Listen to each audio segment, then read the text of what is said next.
Dorime, interino ad appare dorime, ameno, lancire, oh, dorime, interino ad appare dorime, ameno, lancire, oh, dorime.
DJ Khaled ain't fat no more.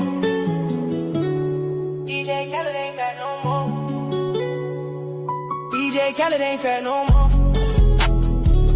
DJ Khaled ain't fat no more. No, he ain't hitting the grocery store. DJ Khaled ain't fat no more. DJ Khaled ain't fat no more. DJ Khaled ain't fat no more. DJ Khaled ain't fat no more. DJ Khaled ain't fat no more. DJ Khaled ain't fat no more. DJ Khaled ain't fat no more. DJ Khaled ain't fat no more. DJ Khaled ain't fat no more. DJ Khaled ain't fat no more. DJ Khaled ain't fat no more. Nah, he ain't hitting the grocery store. DJ Khaled ain't fat no more.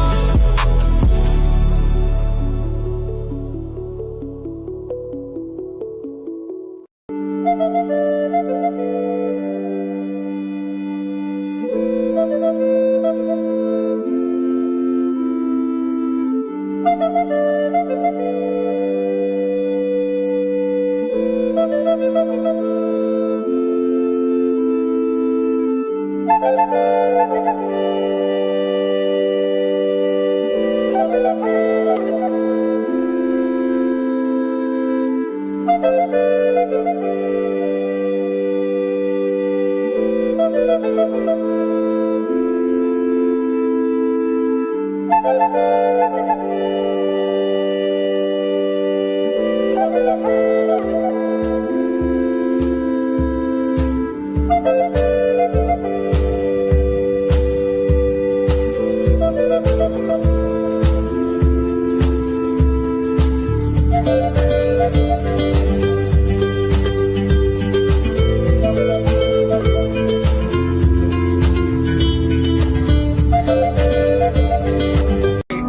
who I'm fucking again. I had on ice with them. I watched the ice with them. Now that she sink or Hey, she had an attitude in the summer, but she did nice again. Grand Regent!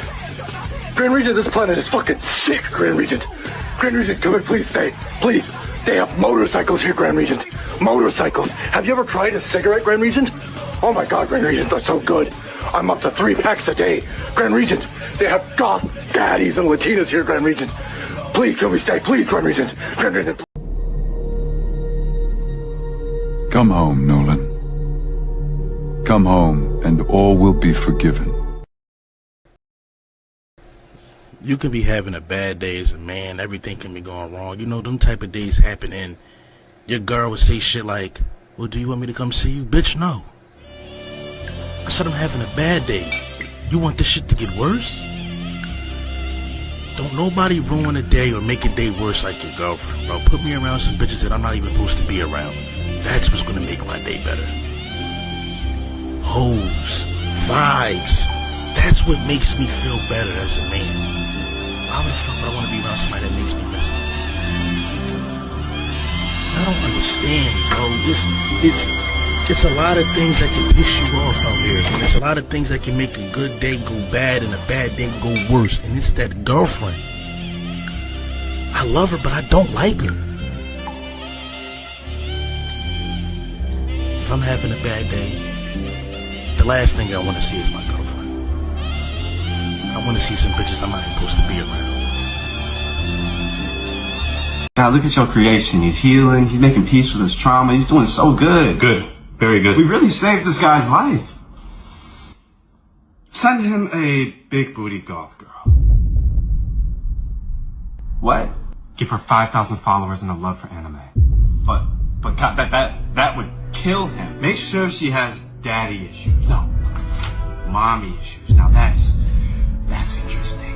He can't handle that right now. He's in a fragile, delicate place. I give my hardest battles to my strongest soldiers. Make her Latina, her dad bald. He's mixing formulas. What is he planning on doing with this guy? I want her on my desk by tomorrow morning. Perhaps a nature girl with locks and a love for astrology? How about light skin with red angel river tattoos? No, I want him to suffer. This is unethical. What is your plan? He needs to suffer. His get back will be glorious. Put vacations in her IG highlights. No! Dubai, Venice, Morocco. More!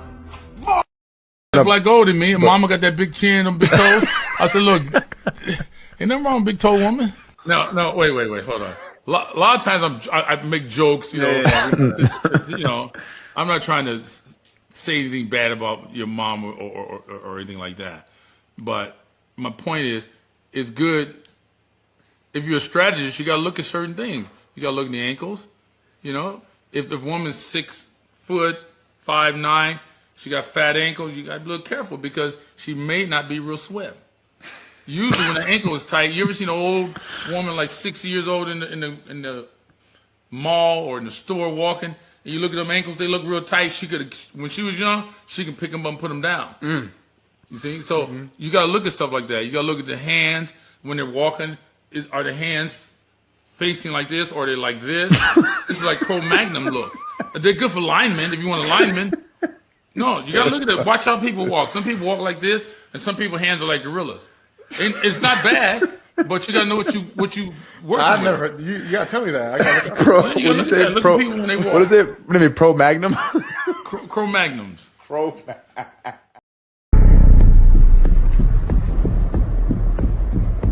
We're going to take all the breeding age females and bring them to Las Vegas, and I'll distribute them to the men who have changed their names to Corey. No kings, no presidents, no senators, just Corey.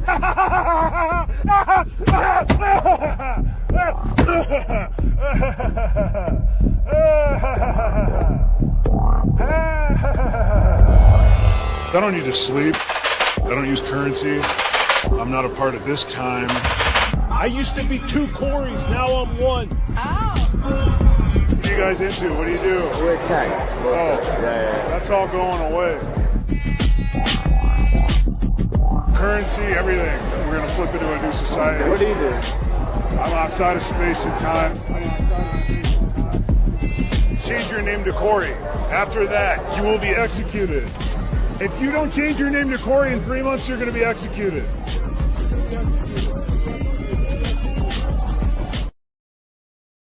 The more retarded you are, the more money you're going to make. This, for example, gold, silver, NASDAQ, S&P 500, crypto. It's all disgusting. It's all painted red. What would the retard do?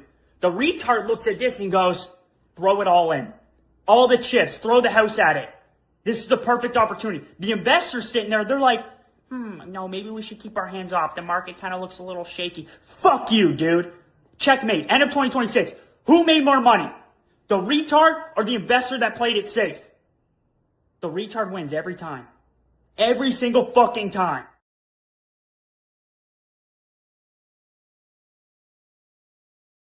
I knew a motherfucker who was so ass at trading that this nigga became good at trading from literally doing the opposite of what the fuck he was gonna do, gang. That's how shitty that nigga was at trading. That every decision that nigga made, the stock literally did the opposite every single time. And so what this nigga started to do was literally, instead of him going with his first thought, he would do the opposite of what his first thought was, and that nigga would hit every time, gang. That's how that nigga became profitable, bro. I swear to God, bro. Think about it, gang. So that nigga literally became profitable from sucking ass at trading. Bro, I swear to God, bro, I'm not trolling, gang. I'm dead ass, bro. That nigga just had the worst luck in the market, bro. So what he started to do was, if his first thought was calls, that nigga would play a put and hit on that bitch, bro.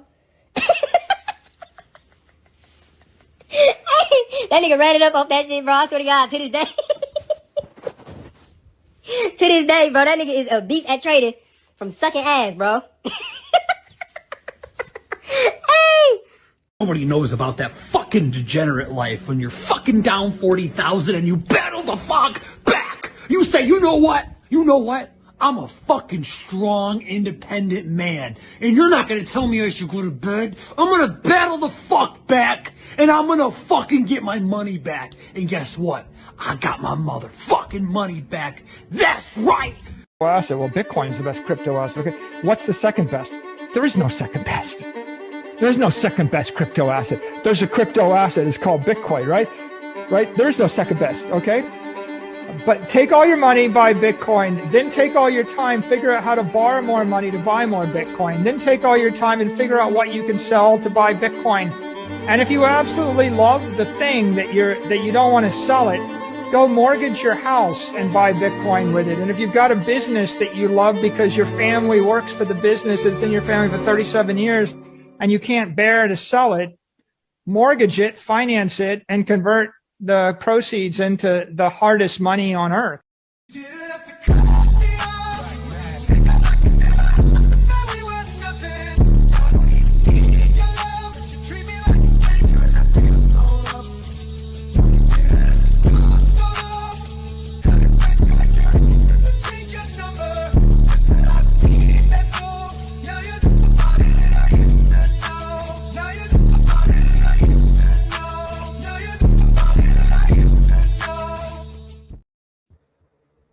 Hey, what's going on, you guys? We now have 2 Corys.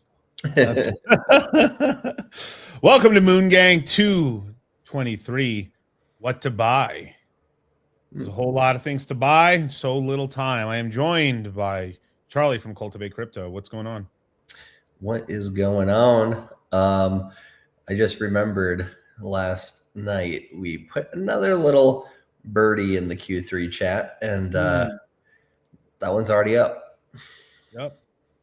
A lot of things are up. You know what I'm shocked about right now, man? Fuck, I don't want to call it right now, but man, Hex is doing pretty good right now. Pulse chain doing good. Is it going to go from the RH ecosystem to the RH ecosystem? Is that going to be the fucking cycle we're in right now? Knock on wood, I guess, is the thing they say there. I've seen a little bit of motion there, but will we continue? That's a good question. Yeah. I mean, I almost don't want to tweet about it because I feel like it's going to jinx it or some shit. Because the minute it's like, oh, fuck, this shit doing numbers. And then Rackham somewhere around here. Somewhere. His wife's watching. I've never met a chick that watches so many like Hex live streams. But, man, dude. That's crazy. That's like, like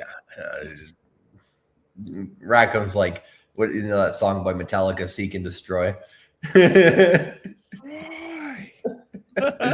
like, oh my, want to destroy the chart and just get Rackham to take profits. Money Gang's like, did we successfully rage bait RH to do something? I mean, I think him losing the art, like, he can't use RH anymore. He literally cannot. That's one of the shits I was laughing about the first time the you know, the Robin Hood ecosystem started taking off. I was like, oh, bro, it's cooked now. Now, like, for like 2 seconds, I thought, oh, well, like, the first tweet that I saw when like it was popping off, I was like, the RH coins are doing crazy right now. RH coin. I was like, oh, which coins are looking? So I click on and they were talking about Robin Hood. I was like, no, it's over, bros. It's over. Like you can't use it anymore because like the normie is going to be like RH ecosystem. Yeah. Fuck. Like. Oh, I got a quick call. Let me. Yeah, I got you. Sorry. No problem. I'll move back over here. ETH to 2K. I mean, ETH is actually even pumping really good right now too, man. I mean, ETH has been kind of strong, man. It's been lately been out pumping Bitcoin. I mean, Bitcoin's up for the last 24 hours, 1.2%, 3.5% for Ethereum right now, dude. We're almost right back to $2,000 on ETH, man.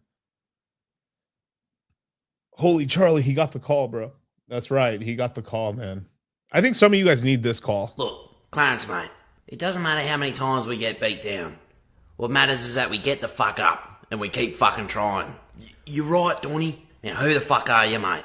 I'm Clarence Claymore. Who the fuck are you, mate? I'm Clarence Claymore. Say it with your fucking chest. I'm Clarence Claymore. Show me what you got, mate. Take that. Fucking touch me, cunt! Fuck, mate. We got a lot of work to do. We have a lot of work to do, you guys. But yeah, man, we're at $64,000, almost 65 on BTC. We're almost at $2,000 on Ethereum. And let's look at the favorite Solana 76. So this is still pretty range bound right now.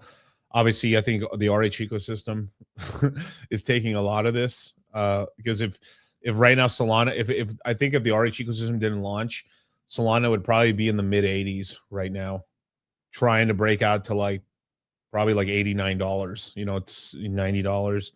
But all the meme money is still rotating between like a little bit of base Solana and a ton of RH right now, basically, which is really funny. Let's see where we're at. What's up today? Pump.fun. Jesus Christ. Interesting. Aabe's up a little bit, up 12% on the week. That's actually interesting. That's why I said, look, Ethereum. So this is actually a really good case for Pepe right now. Is that Ethereum moved 3.5%. Pepe moved damn near almost 9%, 8.5%. I like that. I like that a lot.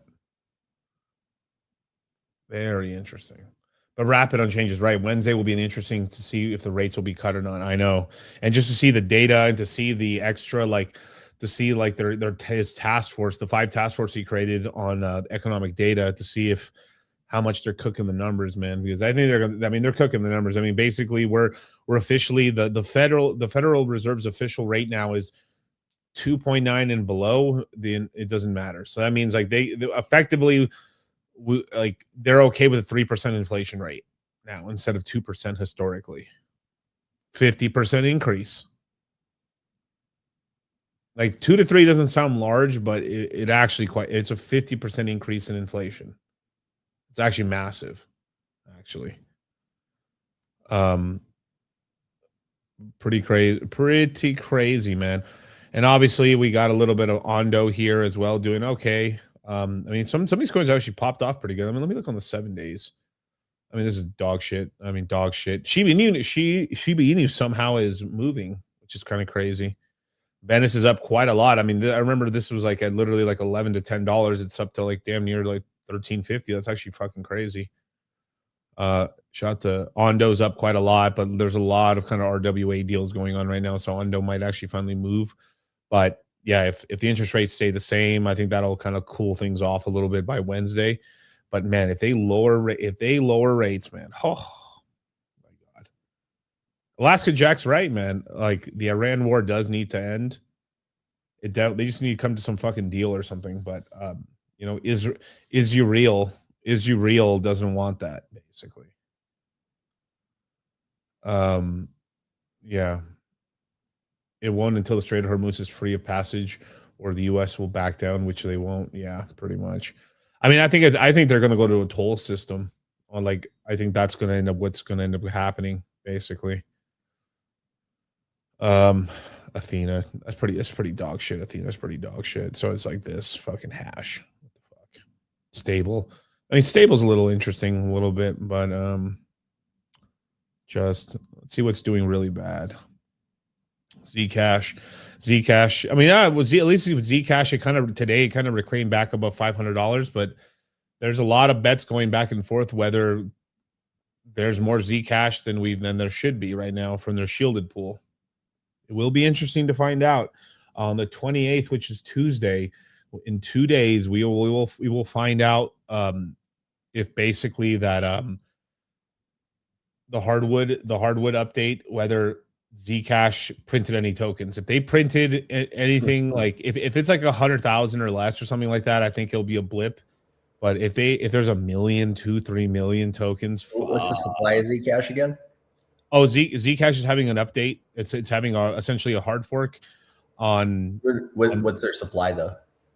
Well, let me look. I mean, well, it should have the same supply as BTC, but because it started later, so right now it's currently the 21 million, right? Yeah, 21 million. So it's at 16 million. A million or more would be kind of crazy. Yeah, this would nuke it to like 1 million would nuke it to high 200s, maybe even low 200s, bro. And that chart, just I mean, right there, it looks like it wants to break out, like even just on the 24-hour basis. There, it's just like. Listen, what price? At $507. Yeah. Like today pumped, and a lot of coins are pumping because Ethereum actually did pretty good against BTC today. Like it basically BTC's up like 1.5% on the 24-hour charts, and Ethereum's up 3.5%, basically in the same. So it's not that big of a difference, but it is interesting because like I just showed Pepe. Pepe is still acting exactly how Pepe historically has been acting. This bull run or like the past bull run. Right. If Ethereum has a sharp move, it has even a sharper move, which I like because you can trade that volatility really well. Like Pepe's up 8.5% today.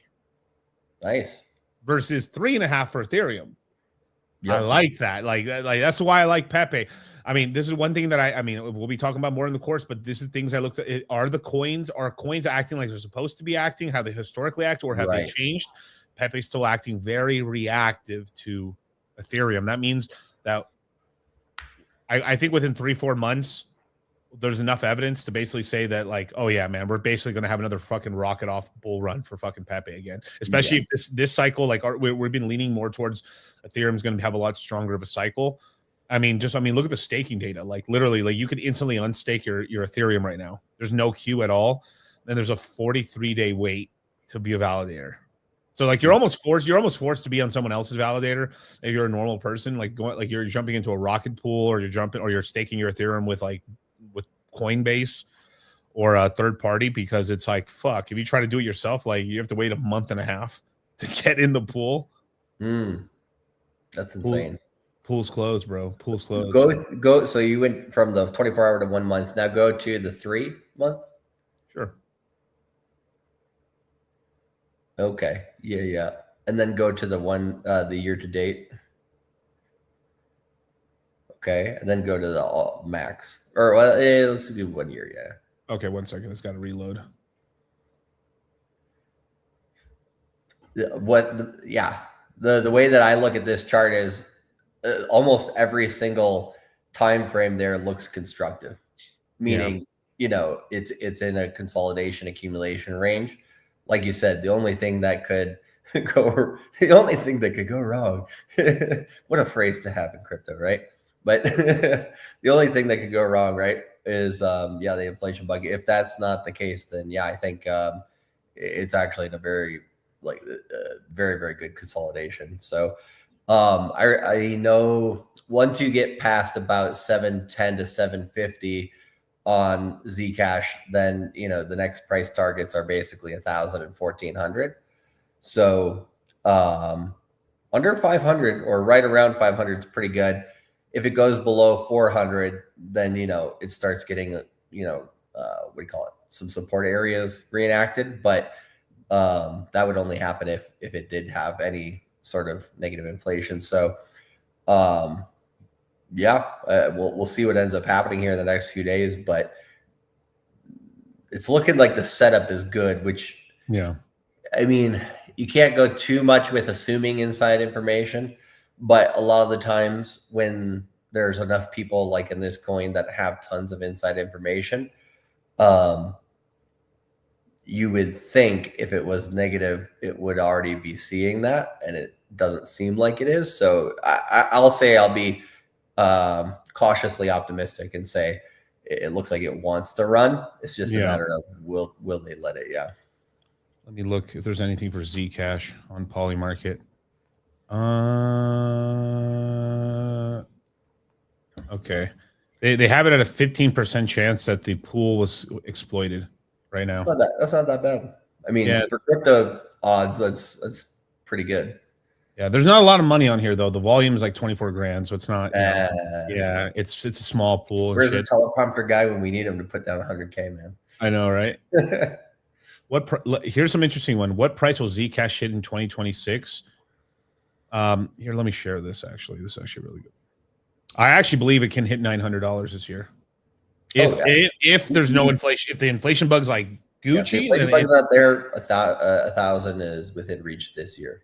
Yeah, so we got all these prices right here. $100. What? What?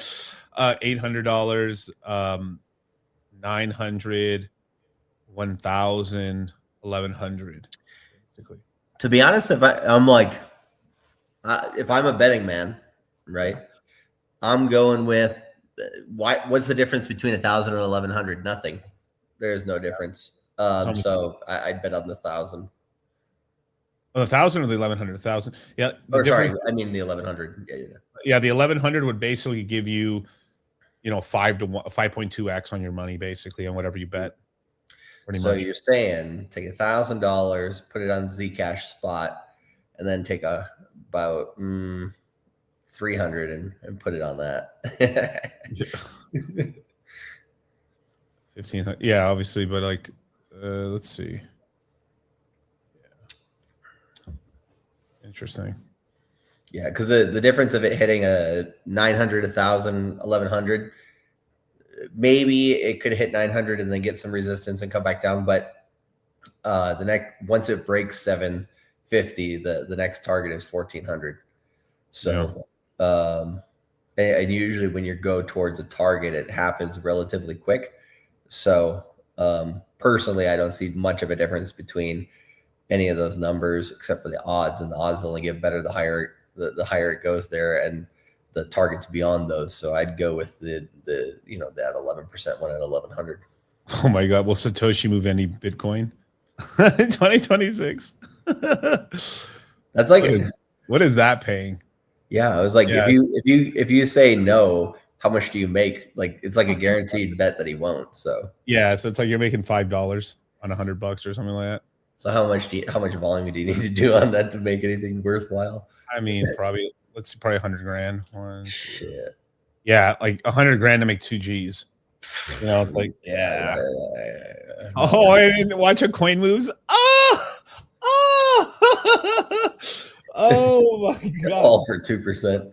Yeah, Fuck that. Yeah, this only makes sense if you're doing a lot of these kind of guaranteed ones, because for long enough that eventually you've covered the nut basically by hitting these 1%, 2%, or 0.5%. Why would you lock it up in that? I would just buy Bitcoin. Yeah, but people love this. People love doing this stupid shit. Retards. Let's see. I get Huncho, bro. Let's see. I get back 2K of my crypto back that I used to fix my car. What should I buy? Pepe, Doge, ETH, and Okay, BTC. I mean, well, this is Moongang episode 223. What to buy right here. So, yeah, you go with your answer first, and then we might agree.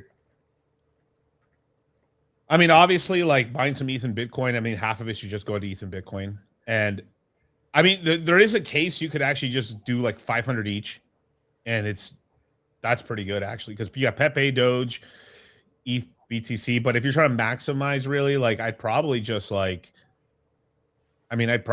would only choose between like Pepe and Doge, and just half the money Bitcoin, ETH, and then the rest into one of them, basically, just to kind of get those prices. And obviously, I'd probably wait till tomorrow or something like that for maybe we'll be able to get a little closer to the Fed. There's always the risk if they do cut rates, the prices just explode after that. Basically, it's most likely they're not going to cut. No. Yeah. People love that rush.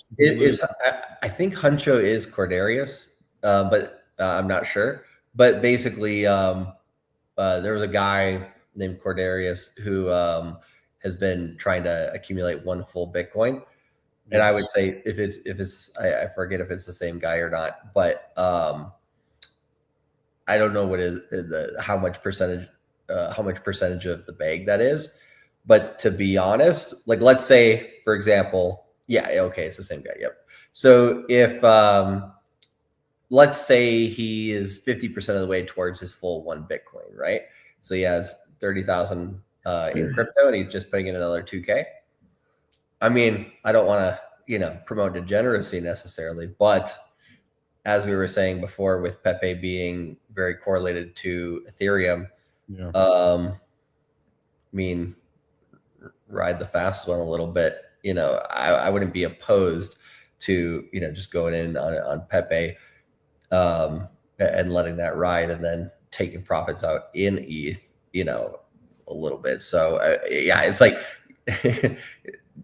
it's like the to degen or not to degen, right? And like your answer, I would say, is exactly the correct in terms of like risk management. But sometimes you got to say fuck it. No, I mean, I see that too. I mean, definitely, it's just like it's just the sort of thing where like it depends on what you're trying to do. Like that's why I kind of said between like you might as well just put $1,000 in Pepe or Doge, whichever you like a little bit better. I think Pepe's moving better right now. Exactly, Pepe has a better reflexivity to the market. Doge, you have to wait until that third year of the 4-year cycle. Yeah. To really get the good gains. So I do think Doge will hit $1. But if I'm going to go with any meme coin that's going to outpace the market this cycle, it's going to be Pepe. That is going to be one of your better horses. So, I wouldn't mind doing that too. Absolutely. But let me pull up the chart, because I mean, look at it right now. I mean, like it seems the market is in degen mode, because fucking if you look at the two top dog coins out right now, right? We got Dogecoin, right? What is Dogecoin? Let's just look at the year to date on Doge, right? Probably terrible. Yeah, right. It's like started the year at basically 12 cents and we're at 7 cents, right? So you're down 50% on that. And versus Shiba Inu, right? Had a run the other day. Yeah, I had a run the other day. I know. Yeah, first run it had all year. It's first run ever, but it's basically down almost the same damn year. I mean, well, actually, 5 to 4.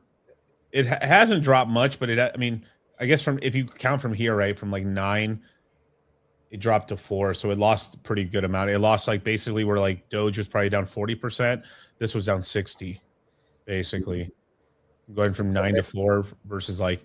But now it's had a little bit of a run up here, so we'll see. But like, I don't have a lot of confidence in Shiba Inu, really. I just really don't. But yeah, it's one of those ones where you throw a few shekels at it. If it can come back. If it can, it can't. But what's Pepe look like over that same time frame? Let's see. Pepe.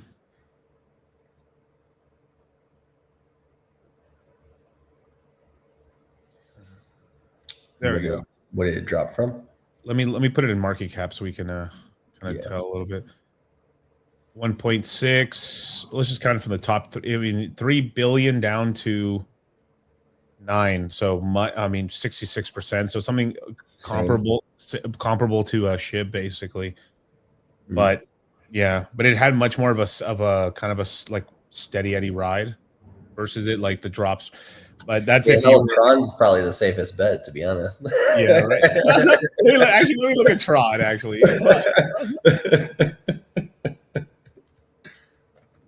Tron TRX, right? Let's see. Fuck me, bro. God damn it. Oh, yeah. God damn, bro. What is wrong with this world? Is fucked, bro. Have fun not making $1 million. You're right. Have fun being right and broke. Have fun being right and broke. Have fun. You're right. You have the most right mind. Smartest boy in the room. Have fun being broke forever. And the CCP can just funnel motherfuckers through this shit. God damn. That's what I'm saying. You can't knock Tron. You can't knock Tron. Like, and same thing with BNB. I mean, I bet you Tron outperformed EB. Let's see. Let me look. So we started what at like let me put up in price. Right. So 28 cents. Yeah, it's a couple cents higher. Yeah, literally. What's the percentage? What's the current price? The current price is 33 cents. So yeah, that's like a 10% gain or what? A little more than 10%. Probably like 14% higher. Yeah. At the peak, it was 37 here. And that's a peak. That's an earlier peak. That's crazy. Man, dude. Terra Capital just put Tron in their S&P of crypto, basically. It ain't going nowhere. I got to look at BNB here, man. Let's see what BNB is kind of gay. Yeah, look at that. Tron's away. Tron the standard. Tron's the answer here. Cordarius, all in on Tron. All in on Tron, you guys. Here, let me bless the screen. I love Benjamin Netanyahu. All the hate being spread about my beautiful king is being led by uninformed goyim. Dear Netanyahu, I hope you know that I love you. Start becoming Tron maxis and then it gets nuked. Who's soul when you have Tron? That's right. The only thing I'll say is, what's my most likely scenario on Tron? If it were to nuke, it probably the worst case scenario is it only has 6 months of down. Yeah. Knock on wood, right? But to be honest, it's been better than Binance Coin. Like Tron's generally been doing well. It's not kicking ass on everything, right? Like I would say this year probably Venice token VVV is probably better by a long shot. But you know, if you're talking about top caps, Tron's probably got one of the better. All right, time to do some market research on Tron. Let's see what he's saying on the old tweeters here. I gotta read this shit. He still has the Forbes. God damn it! I mean, look at right. I mean, he's up right now. Like you can't even like not his Bitcoin's up 14%. Bitcoin. He's like, go look at the Bitcoin chart and come back to me. God damn these Chinese these Ching Chang motherfuckers, bro. God damn, dude. Like they can funnel all the money through this shit, and then like, and he also has like the largest like transaction volume for Tether too.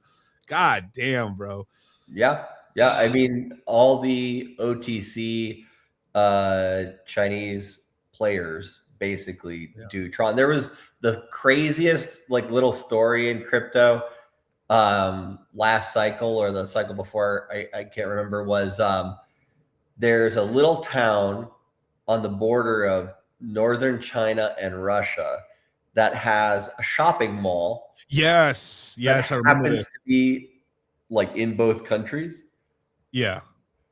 And in that shopping mall, the currency that's the underground, you know, hey, let's move money without the government's, you know, necessarily jumping on it, is USDT, Tether. And so Tether has worked very, very well as, I mean, it's a totally above board. You can see everything on chain type of deal, but at the same time, like it's been used by the quote unquote underground to move money between China and Russia, which is quite wild. Exactly. But what it says, Tron acquired 150,000 TRX tokens today at an average price of 30. So they're buying. Oh, you see actually doing fucking purchases here. Let's see.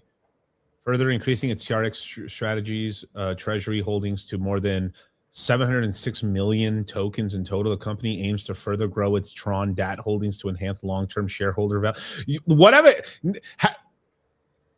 God, am I getting honey dicks right now? I might fuck. I might fuck. I'm hearing what I like to hear, bro. This motherfucker saying shareholder value? Damn, bro. Like, fuck, man. Fuck the standard, bro. The sun's bright, bros. The sun's bright out here, bro. God Just damn, don't dude. buy any ecosystem tokens. That would be my Yeah. only word of warning.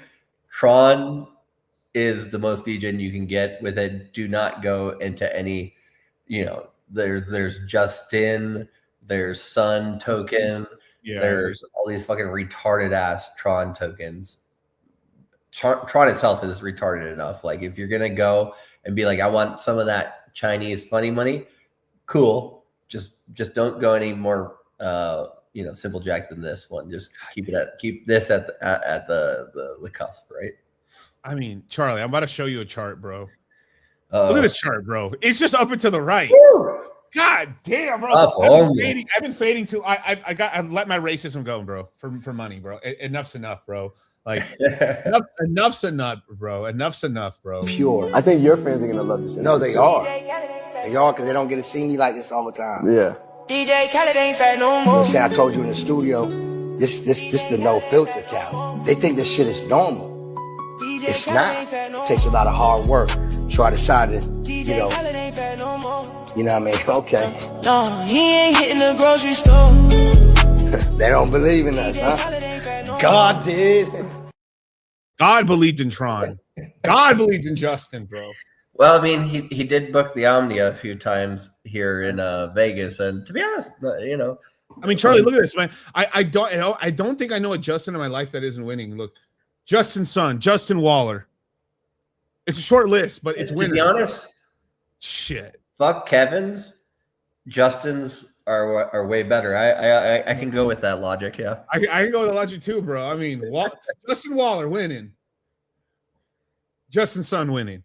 I mean, god damn, dude. I mean, fuck, man. I'm sorry, bro. I'm like, fuck. I might have to start buying, bro. Let this shit nuke. Numbers don't lie. Numbers don't lie. It ain't lying though. I mean, what was this shit? What was this? You got Justin Bieber. That's correct. Money Games got that. That's true. True. Oh my god, bro. This is 1 penny back in so it's from like 2020. It's done a 30x, 33x. The only thing that really pisses me off about CoinGecko, is they got rid of the 2 boxes at the bottom of the chart that allowed you to click to compare to Bitcoin or ETH. Yeah, that's bullshit. Yeah, motherfuckers. Yeah. What's the supply on this? Okay, wow. So 94 billion tokens. So they've secured about almost like 700 million tokens in their treasury, but like they're buying back their token and stuff, and that's good. I mean, that's actually good, and they're actually treating their token like an actual valuable asset. And obviously Tron probably makes a lot of money off of the transactions off of Tether. It's sort of, in a way, if I look at Tron and the Tron network, effectively they're like Las Vegas. They essentially have a casino that pays for all the bills. Yes. Which ain't bad. Okay, I'm doing Tron math. I can't believe this horse shit. Right now. I can't believe this bullshit. How deep in the bear market are we, DC? We're this deep, dog. Dog, it's not bad, bro. Like, we're fucking niggas. Yo, niggas in the chat. Can I get a fuck yeah from my niggas in the chat? Let's go. Shout out to all the realest niggas in the game. From the OG nigga and the super chat nigga himself. Thank you for the huge. I have to drop $1 million on Tron, bro. Fuck, man, that's crazy. Yeah, I guess Sami's is right. He said Justin Trudeau is an L though, but if you look at Justin Trudeau and technically he's Castro's son, is that is that a weird like L turned into a W? I don't even know. So in terms of like where I could see with local low, let's just call it 5 cents. 5 cents was kind of the low here. In 22, yeah. In 22, yeah. So it's about 5 cents was the low. It had a very weird peak. It kind of peaked early here. Like, god damn. Yeah, So yeah. it, 5 cents to 42 cents. I mean, how many X is that? It's like an 8X, right? If you bought top to bottom, if you sold it and stuff. So I mean, that's okay. I mean, still that's a You're dub. at a steady 5 to 6X, right? Like if you bought Ethereum at the best point in the last cycle, you got a 5X, right? Basically, right? Roughly speaking, maybe a little bit more. But if you sold it if you bought it at the best and sold it at the best, you got like maybe a 6X on Ethereum, right?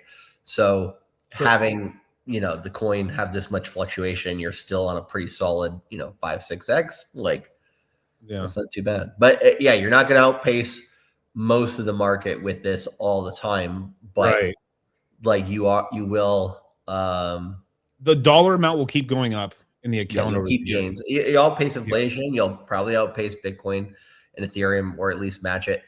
I don't mind it. So with Tron here, right? Like the lowest it went, you probably could have caught it in a wick, probably at 20, because they kind of erased the charts a little bit here. So 26 cents. So I'm guessing it went to 25 cents, so a quarter. So you're getting 4 for $1.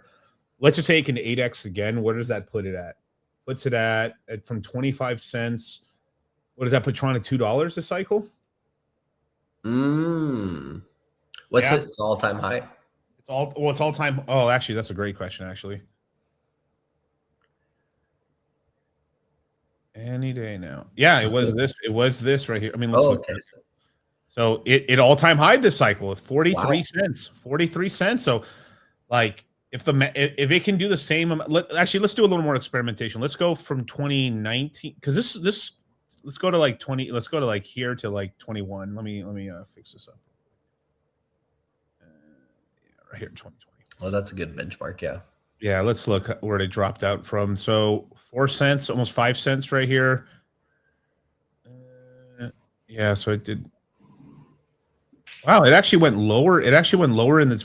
So it kept crashing even past like when most things bottomed out. It kept crashing actually. Yeah. Interesting. So yeah, it basically went to a penny. Corona Cash. Yeah. Yeah, Corona Crash was the low for it. Was a penny. That's actually pretty surprising. It went down to a penny, a flat penny, and then it peaked out earlier in the 21s. Actually, in the middle of the 20. So it kind of peaked in the first Bitcoin top around probably 16 cents. So it did about a 16x in the, so it did a 16x in the 21 cycle. It did an 8x in the 25 cycle. So, I mean, it's either going to do a 6x to a 4x if it's like, if we're following the same pattern here of like it's a bigger asset. So it's going up less. Yeah. My theory, just looking at Tron in general, knowing how Justin is and, how he links it with the rest of the market, I'm guessing he must have some collateral in Bitcoin, Ethereum, and Tether, right? Yes. I mean, yes. I mean, at least personally. The question is, Miguel, how does Bernie keep the Ponzi going? Right? What if he's like, I use investor money to buy investor shares, which drives up the value of it, which then causes more people to give me more money than I use to then buy up the token share price. And flawless. This is flawless execution. Well, like Justin here. In a way, I'm joking around in a way, but this is actually kind of what I bet he's doing. No, 100%. Like I'm guaranteeing you what's happening here with Justin is he's like, okay, I will slightly outperform Bitcoin and Ethereum sometimes, but not all the time, but enough of the times so that I'm always right. Yeah. And then literally he's like, I have my own version of like MicroStrategy. He made his own ghetto version of Tron Inc. A NASDAQ company with the largest treasury token holdings, innovative for. Let me follow this shit. Let's see what this is.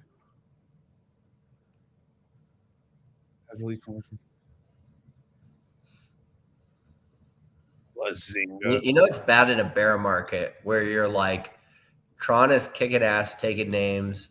RH doesn't even mean RH anymore. Like, we're looking at Tron and not joking around.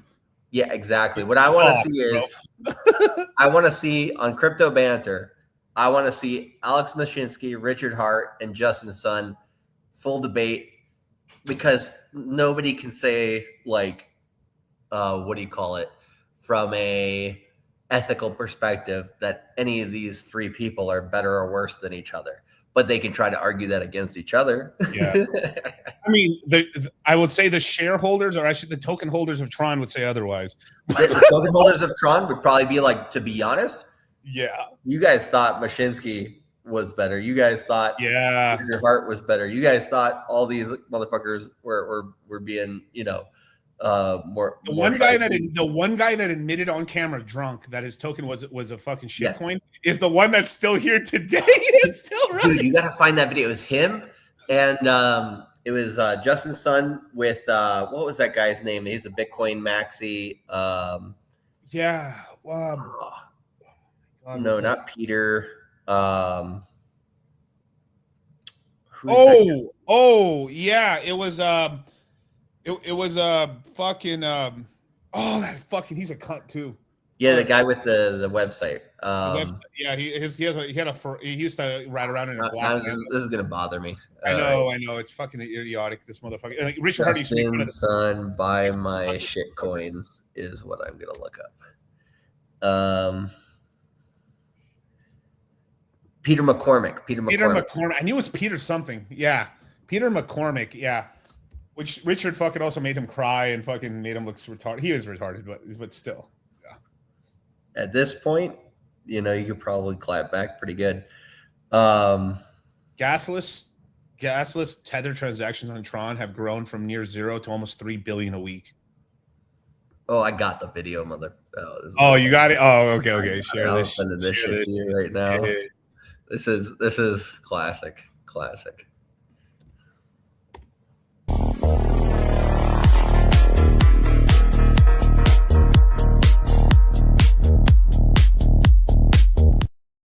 Oh, it is good, bro. Fuck, bro. I forgot. It's so good. Don't never forget.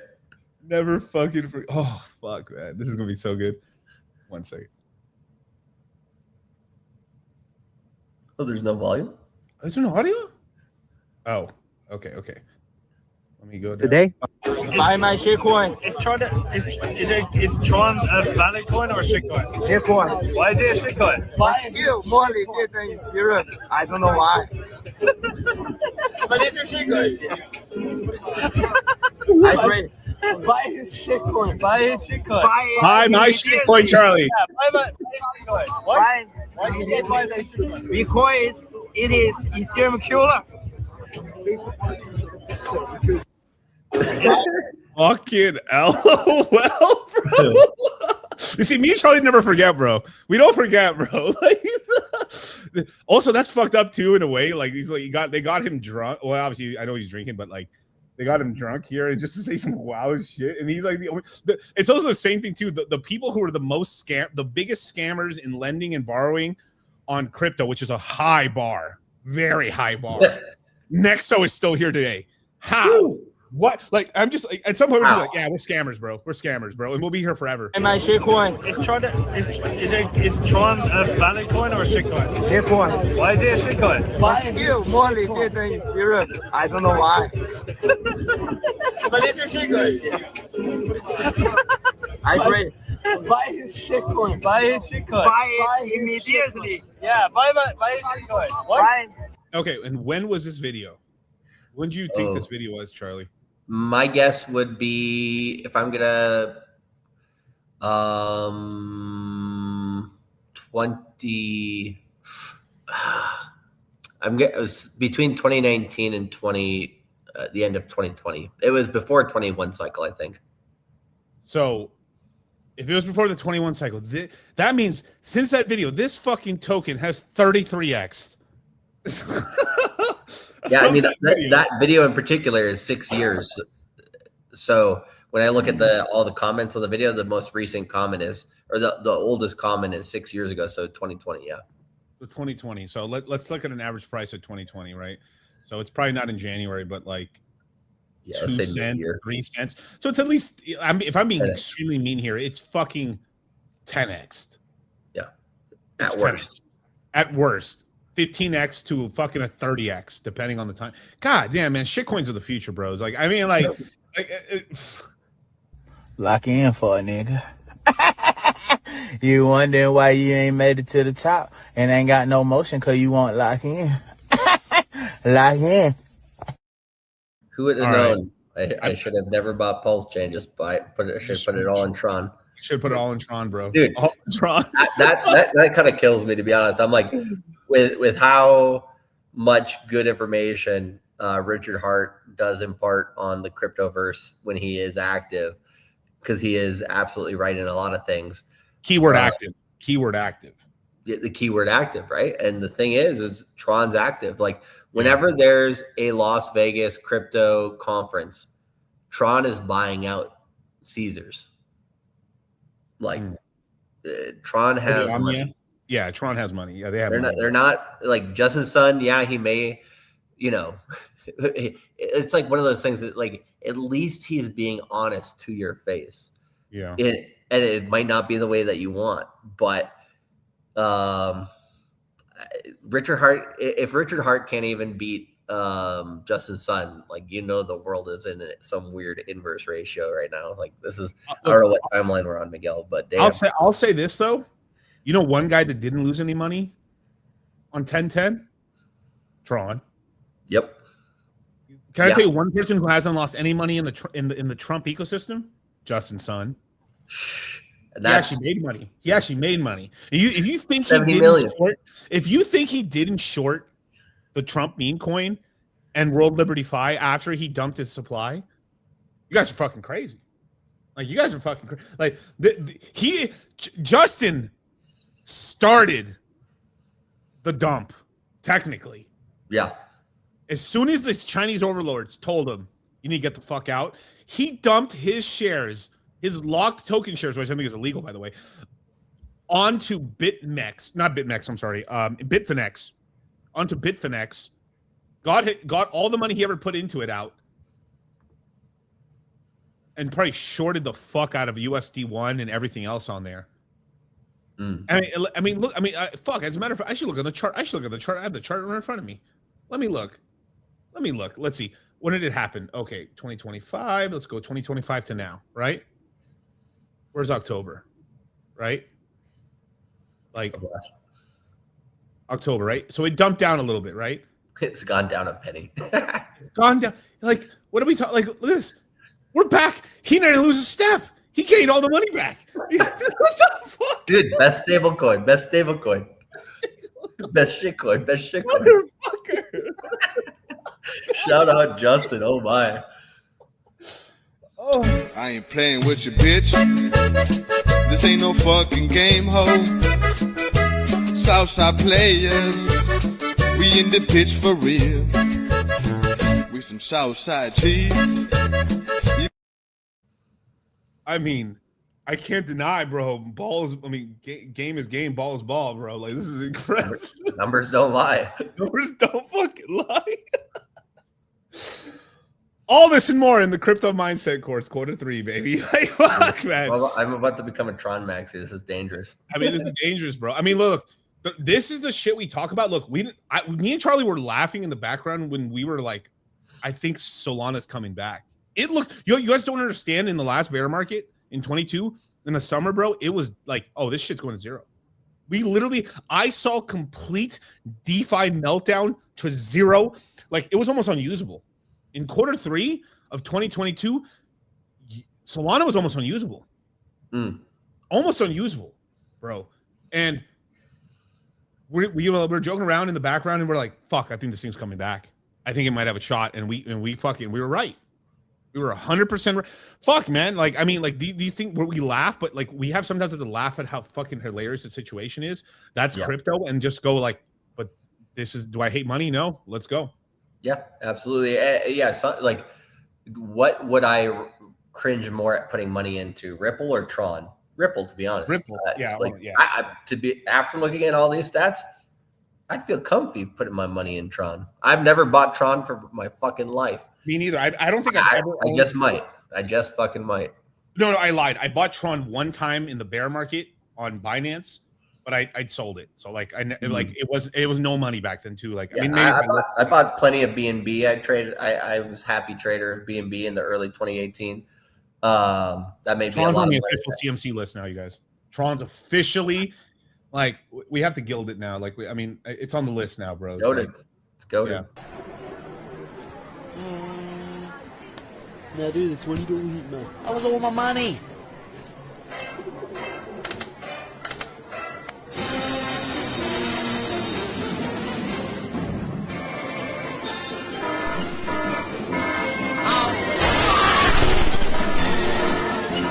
Well, fucking yeah, it is, man.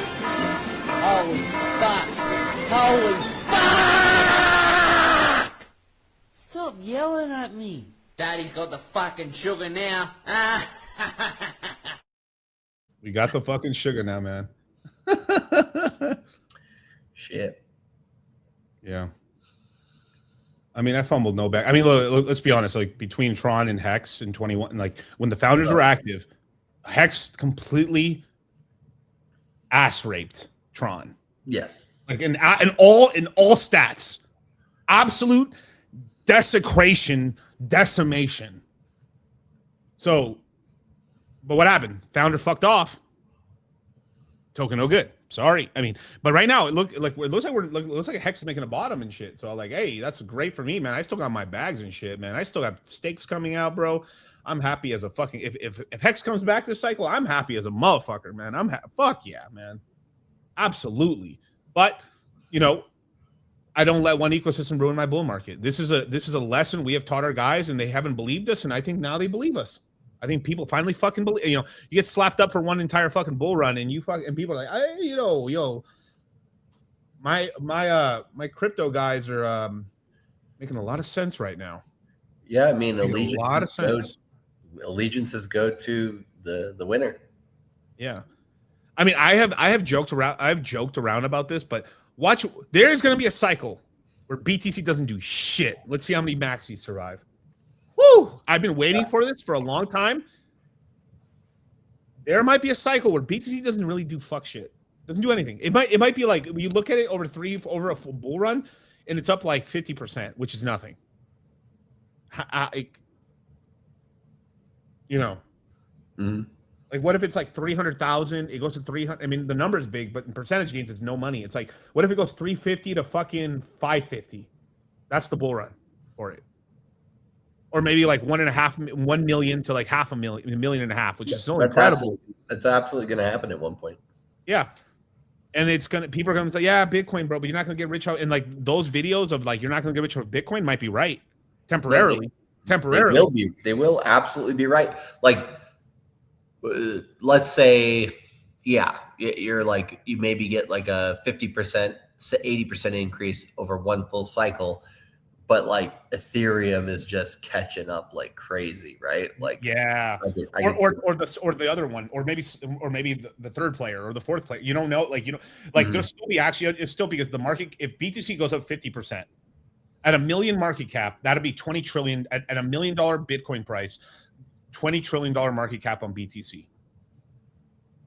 That's a trillion. That's 20 trillion. So, I mean, if I were to get the math right, because obviously more supply, so like it'd be like probably $51,500. That's $1 trillion at future price by that point, because like you still have coins coming out, but like at $1 million, right? Let me 10x this. Let me 51 times.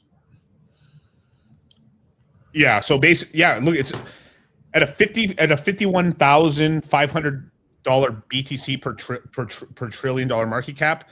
That would $1,030,000 would put us at a $20 trillion market cap. Yeah, so you see, I was even when I thought I was wrong, I was right. Look at that.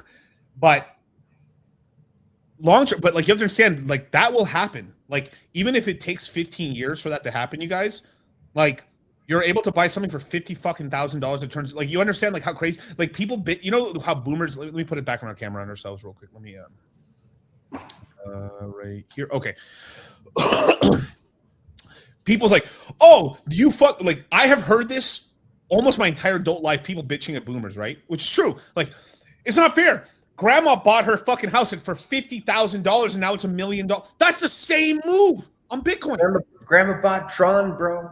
That's all she did. All right, I'm taking the show out.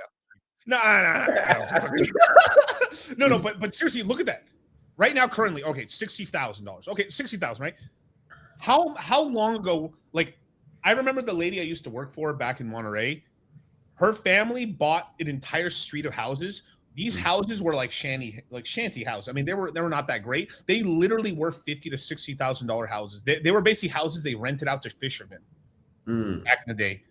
They're all $1.5 million houses. A lot of them are kind of shit, if I'm being honest. Like, they're kind of shitty, right? They got renovated. Like, last time they got renovations was in the 80s, so they're pretty shit. But they're $1.5 million, and the family's wealthy off of that. Think about that. Like, 15 years. Yep. Goes like that. My entire adult life, 18 to 35, is 17 years. 17 years. Like, which is about the same time. Literally, the entire length of basically Bitcoin is literally my adult life. Actually, like, literally on the day I graduated high school in 2009. BTC was failure. You didn't buy $1 of Bitcoin. Oh my God, bro! I was a fucking beaner. I had just crossed the border. My back was wet. No, I have even less excuse because I'm older. I'm like, fuck, man. Like, I was already making money at the time. He's like, I was in no internet, well, like pitching cows and shit, or like. Well, I remember I had when I was English teaching in Japan, I had a student who made all his money off of industrial dishwasher. He had like his business was fixing industrial dishwashers for restaurants. Oh no, yeah, that's and so you have like literally infinite business in Tokyo, right? Yeah. So he ran this like little company that just did that, and he actually got me into the Japanese stock market in 2012. And he was like, "Hey, let me show you what's up here and everything." And I signed up for a brokerage account. Everything. And as I was watching the Japanese stock market that year, this was 2012. Yeah. I remember seeing a headline in Japan about Bitcoin. It was the first time I ever heard anything about Bitcoin. I was like, what's this Bitcoin thing and I Google searched it so I could see the article in English. And I was like, oh yeah, like, I don't know. It's probably too technical for me. I wouldn't understand how to really mine it or get it or anything like that. So I just disregarded it. The next time, that was probably October of 2012. Go on the chart, see what price that was. Probably like $100 Bitcoin or something. Yeah. Like, next time I heard about Bitcoin, right? The next time I heard about Bitcoin with any fervor was the spring of 2017. Yeah. And I ended up buying Ethereum at $90, and I thought I bought the top. And I did for a few weeks, but that became the next bottom, right? Yeah. But yeah, if I were to go back into the Wayback Machine and just be like, bro, listen to the student, right? Go into the Japanese stock market, but find a way to get your money through Mt. Gox to buy that whatever you're going to put into the Japanese stock market. Just put it in Bitcoin and then self custody. Like, if I could just go back in time and tell myself that, I don't have to like be Marty McFly and do all this crazy shit. Just that little bit, bro. Like, yeah. If I was more of a druggie, you guys, I don't understand how straight laced I was. You guys, like Flintstone gummies. Like, I believed anyone who told me they weren't on steroids, I totally believed. Like, retard.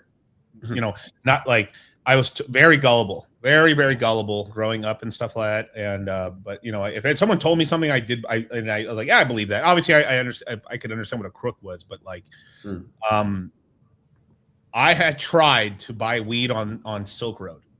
Oh yes, I got onto Silk Road. I was trying to buy it, and my financial education and my ability at the time, like, I was pretty much cash economy at the time. Like, I don't even think I owned a bank account. Like, I didn't have access to a credit card. I didn't have a debit card. I mean, basically, I couldn't buy anything on the internet to save my fucking life. And I was trying to ask my friend, like, because my friend they were always buying weed and shit and everything like that. I mean, I didn't smoke weed. If you think I smoke weed now, I smoked even less back then. Like I didn't, and it was super illegal back then, like mega. Yeah. Like now, I think smoking weed, if you like it, cool. But like if you think smoking weed makes you cool, it's legal. Bro. Like it's not. It's it's whatever, right? Yeah, it's just like it's like having a shot. It's whatever.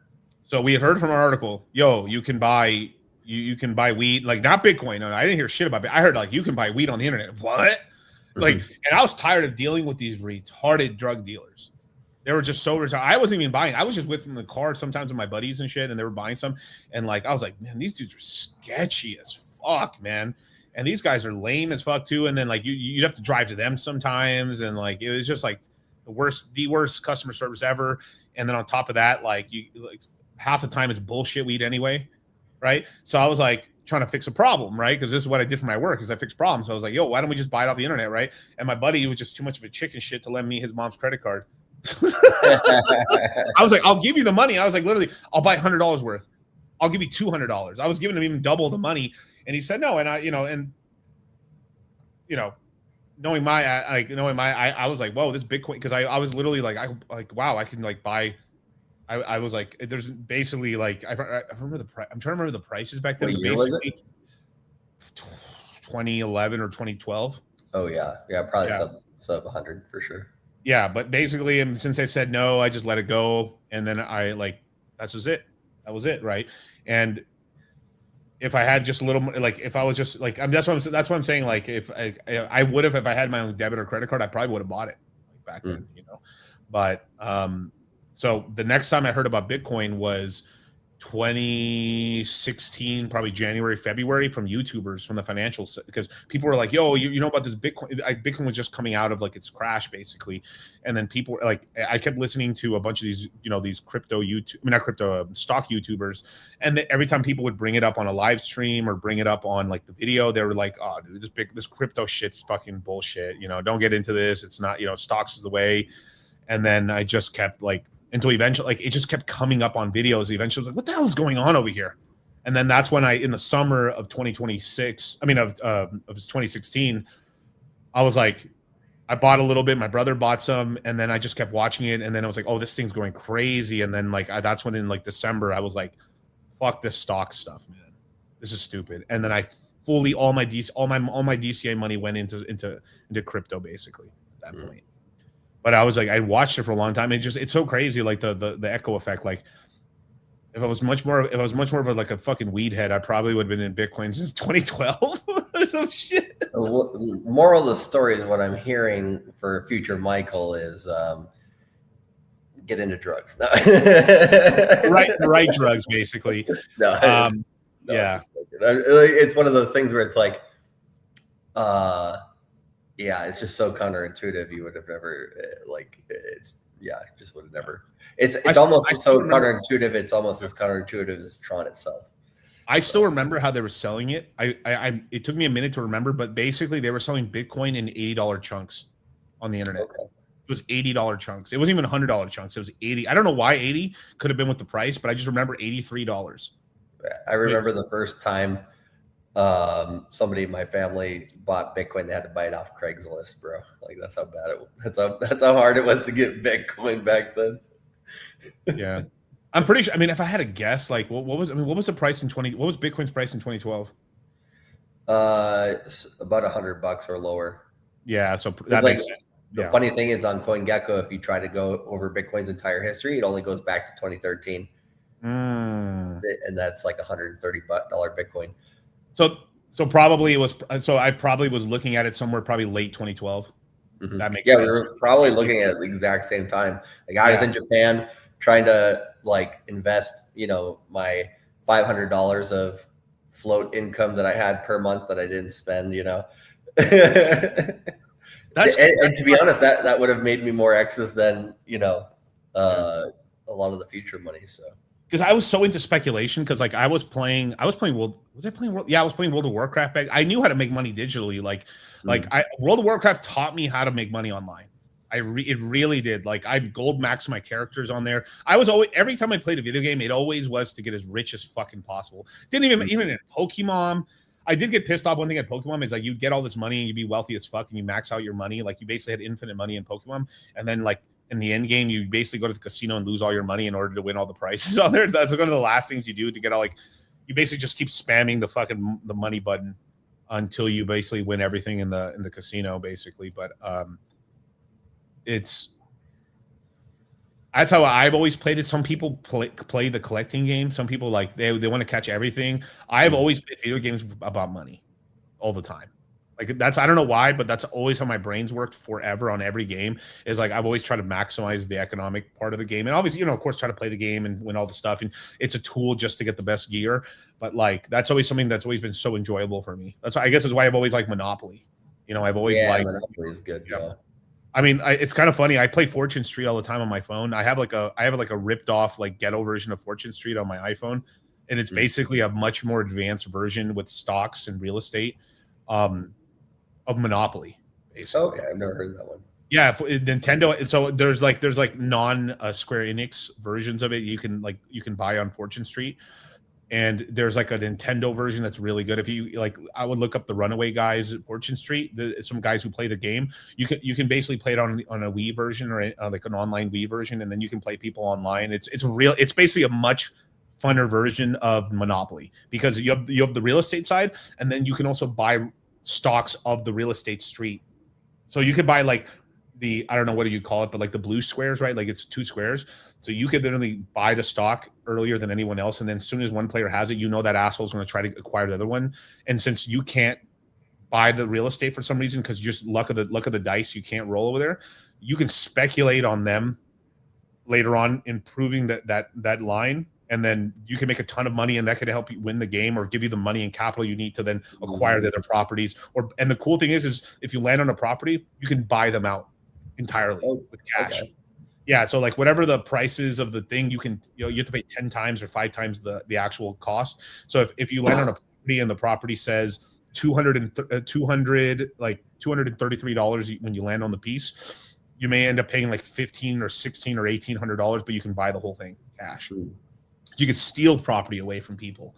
Like that's what makes the game really, really cool. It's a super fun game. Like I fucking love that. That is like a better, like I'm gonna be playing that with Michael and stuff later on once he gets bigger and stuff. But like, because you can actually play all these, like that's important stuff. Like play those games. Like a person is like the person you're raising is roughly the person you're raising by the age 7. Like the background sort of like programs are there already, and then there's just like they just get like you're basically just paint like after they grow up you're just putting like wallpaper on the wall. Like they already like the type of person they are is basically formed by 7 basically. Now of course but there is a way to change this, and this is the horrible thing you learn through the red pill is that men, like we're very inelastic. We're very elastic when it comes to learning skills and doing all this, but in terms of like that raw human behavior, nothing changes as an adult without fucking evil, brutal pain. This is why getting divorced, getting cheated on, I can't get a girl. It's like this. It takes that level of like to make dramatic change in your personality, in your psychology, because that pain's there. But when you're a kid, you're a blank slate. You build it all up. So if you see your parents being lazy sacks of shit, like you kind of pick that up.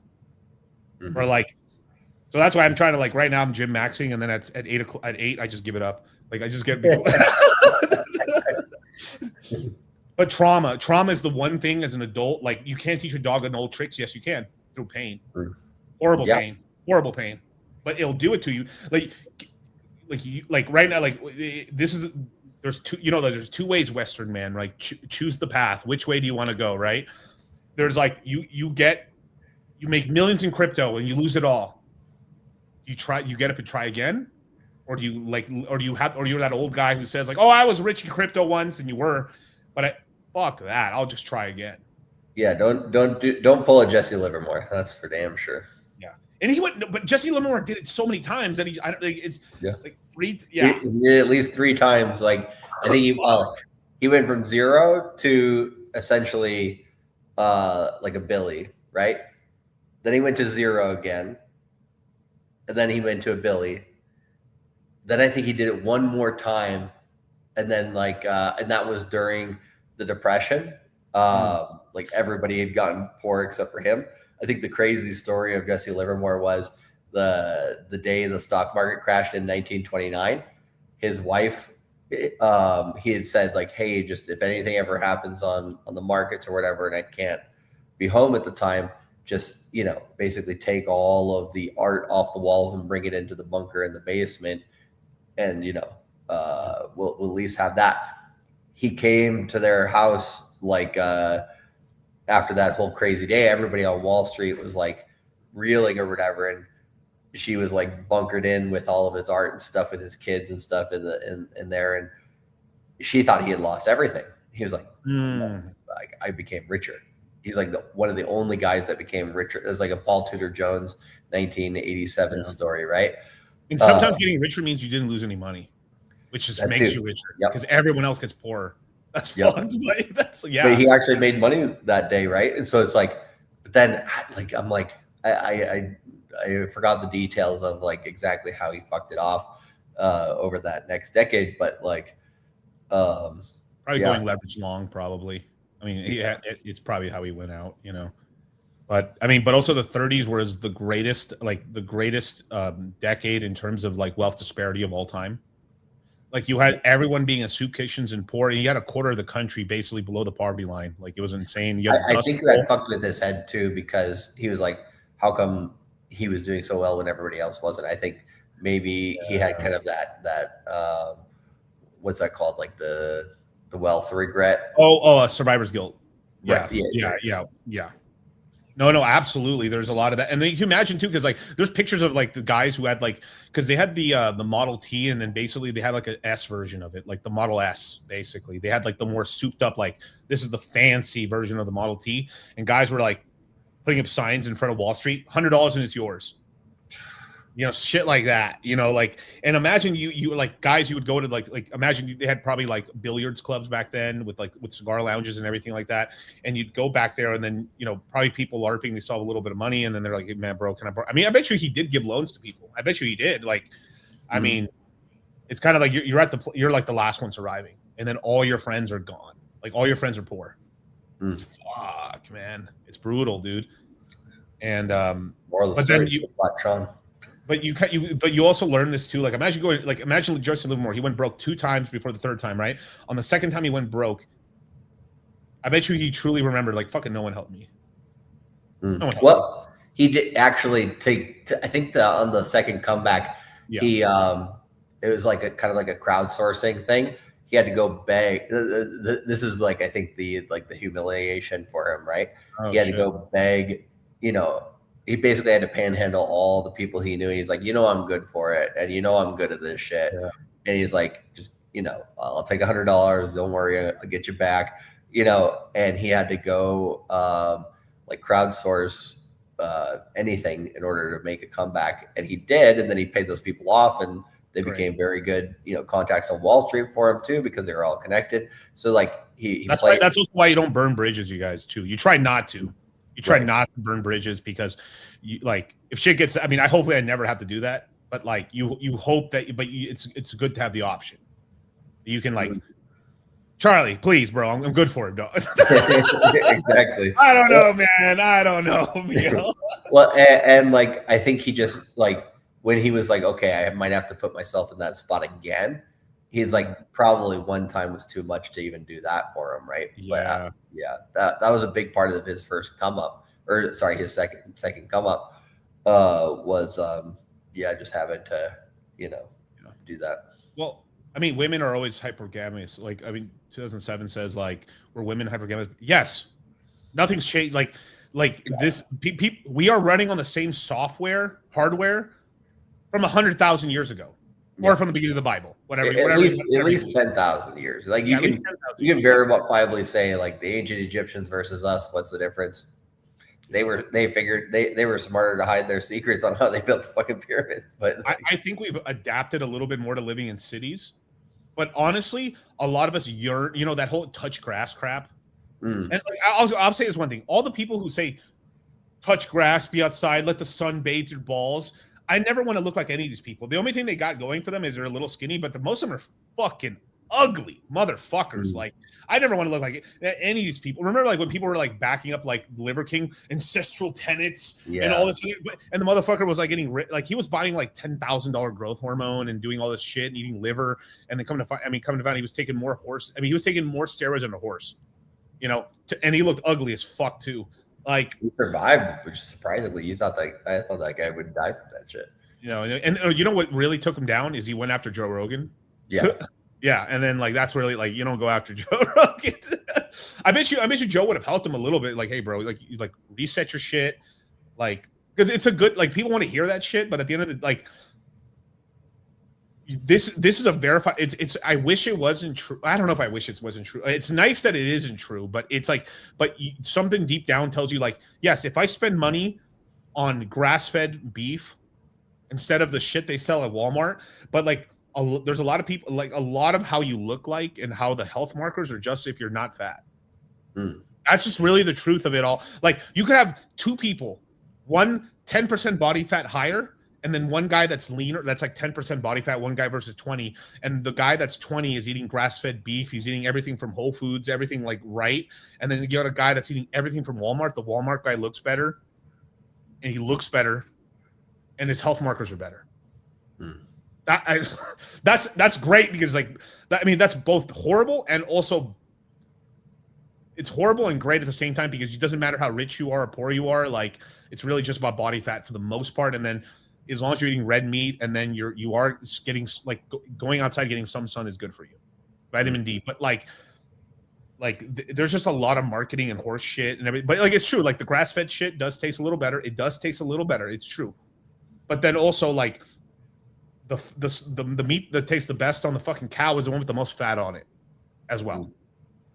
But you know, like what, like, do I have to be drinking water out of a glass and shit from the Himalayas of Tuscany and stuff like that? No, but do I like it? Yes. Is this water better than drinking water in plastic?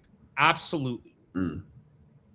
But like, it's more it's much better, right? It's better, but is it that much better? Yeah. I mean, and it's true. Like, if you look at like you're right, like you basically don't want to drink. You don't want to drink liquid from warm, like any hot, like a Starbucks, right?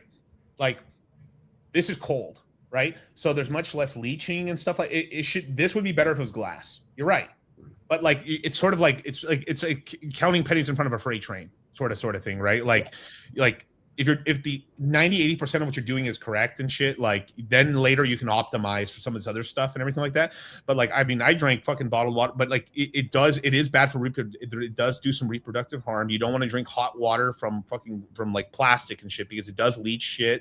You are getting poisoned and stuff like that. But like, you just try to make moves where the best you can and buy a filter for your tap and stuff and everything. Like I never drink tap water. I mean, like if tap water versus like bottled water, bottle all the way.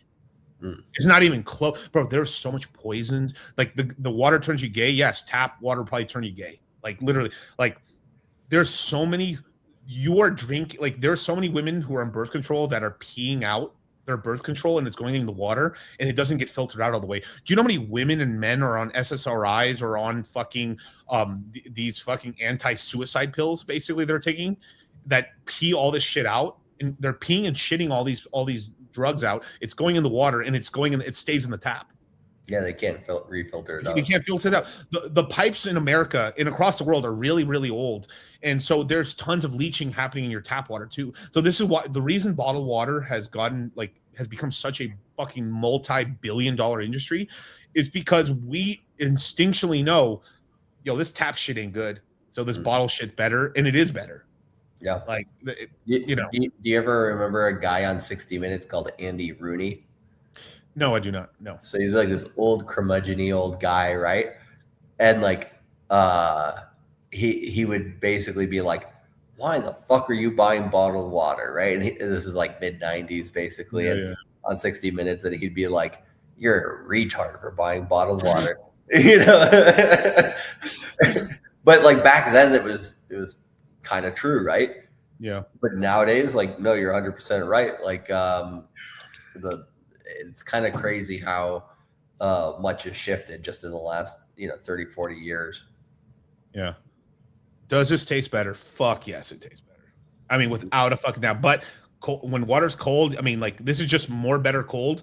But it's like I've drank in like Costco waters and stuff that are cold, and they're still fucking delicious, bro. When you're dying of thirst, bro, oh my god! Like, but it's just picking your. It's like everything, picking your battles, being smart with your money, and then when you do have a little bit of extra money, you can upgrade certain things as long as it's not like retarded. Like you know, buying designer for the most part stupid, but buying clothes that fit good that cost more than like one of the biggest things you can waste money on is you're basically buying like H&M clothes. That like it's one wear, one wash, it's fucked. You know, like sure, maybe if it's like you're going out for one day and that's the only thing you're doing, and it's like all right, fine, but like that's a waste of money. Or spending $80 on a shirt that you can wear multiple times, that's really good fabric and stuff. Like the shirts Charlie's wearing, those shirts are incredible because they last for years. Yeah. Last for years. This shirt right here, I've had it for like 2 years. It's a gym shirt, works really well. I don't care that it fades because it's such high quality and stuff, but it's a gym shirt. Right, it's a gym shirt, you know. Like, I mean, it's just that's where people will spend a lot of that's where people that waste a lot of money. Another thing people can spend money better on, a tailor. Get your shirts tailored. Like I'm waiting to go to the tailor because all my 3XL shirts are like loose as fuck. I mean, they fit me great here, and they're like a blouse down here. When I get a little closer to my goal weight, I'm getting a lot of my shirts tailored because when you put it on, it looks very good on you. Like that's another great thing is especially if you lose weight, like you can get a lot of your stuff tailored. It doesn't cost that much. You might waste like $8 to $15 per shirt, and now when you put your shirt on, your shirt looks incredible. Simple fit. I mean, just simple fixes, you know. But yeah, add electrolytes is good. Like I like Santa Cruz Paleo and stuff like that. They has a really good like electrolyte brand and stuff like that's pretty good. Or you can even if it's just like the electrolyte brand from Costco, it's better than fucking nothing. Like it doesn't matter. Like as long as like if you live in a really hot place, like you need more electrolytes. You just do. Yeah, it's so Taylor and Swift. Oh my god, that was cancerous, bro. That's cancerous, bro. That's yeah. You ever read something? You're like, that gave me cancer. Like, but yeah, it's crazy with Jesse Livermore, man. I mean, but like this is kind of all the stuff we talk about, like the psychology of it, and like it's so. Obviously, we're coming full circle back to crypto here, but like these are the kind of the important things to kind of know, and you know, this pain, like the pain of like I had so much money in the bull run and I lost it all. Let the dark side of the force seethe into you. Remember that. Remember it. Like fuck, bro. Like if you lost so much fucking money, you lost your fucking family. You'll never forget that fucking lesson again. Like I had a conversation recently with you know Pierre. You know, we talked about Pierre, right? Like yeah, they don't know who Pierre is, but like we know, right? I told Pierre kind of like what like the life cycle of kind of customers and kind of like younger guys, and they don't listen. They do some like 1/10 of people listen. Truly internalize what you tell them. The other ones, they have to learn like through their heart, like so 1 in 10 listen, 5 in 10 after getting knocked in the teeth once. The other 4 lost causes. They'll just keep making the mistakes until eventually they'll roll back and maybe at one point. And there's 1 in 10 of that 4, 1 in 10 will never learn. Yeah, never learn. They'll never learn. So that's kind of the sad part, right?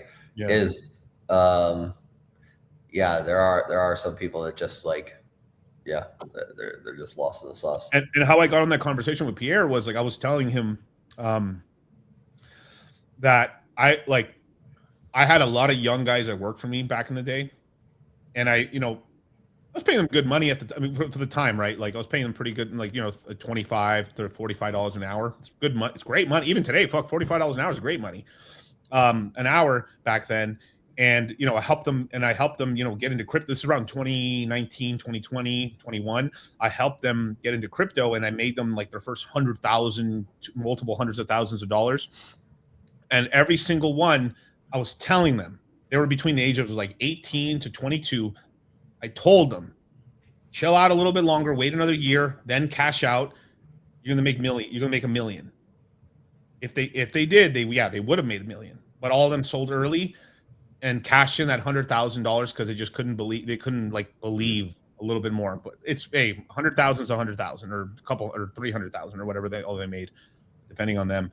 And what did they do with the money? I told them, like, everything I told them, they didn't listen.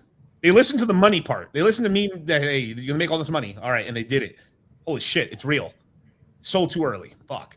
Then the other one is, what did they do with money? Don't go out and buy a fucking big ass truck. Get used to the money. What did they do? They all bought big ass fucking trucks.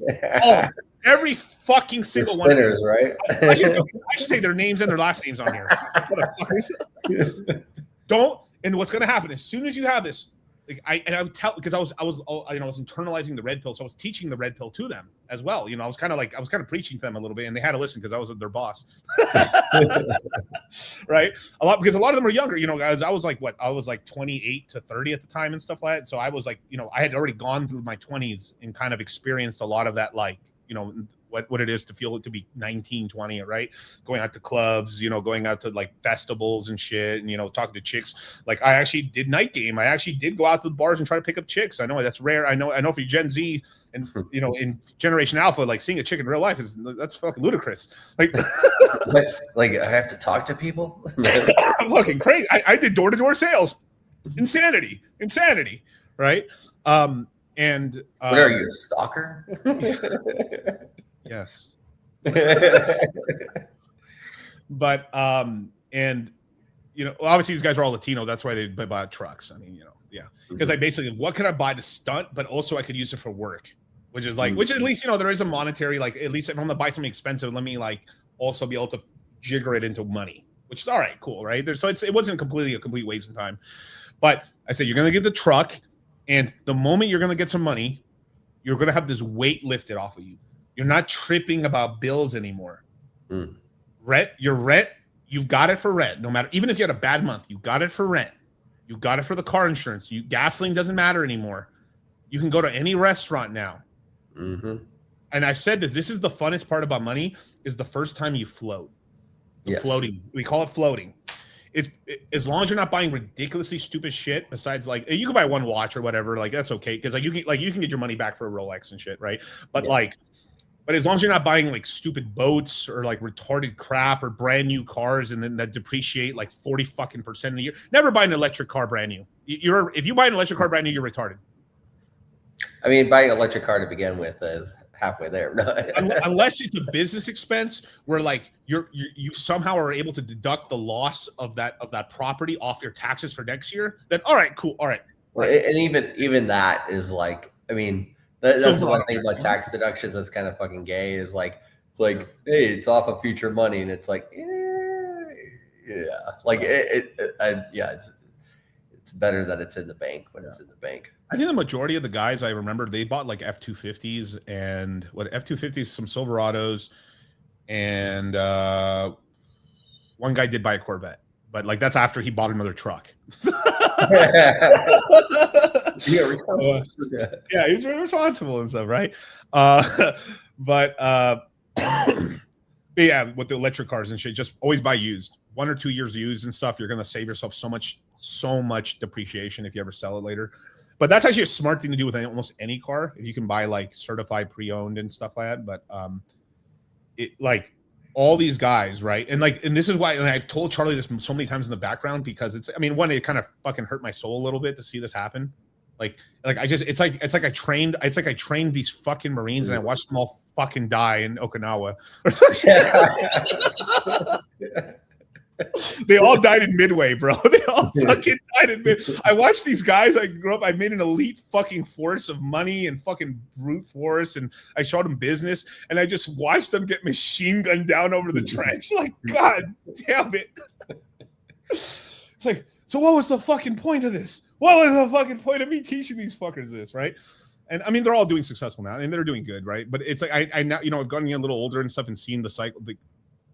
They're what I taught them, they're better for now.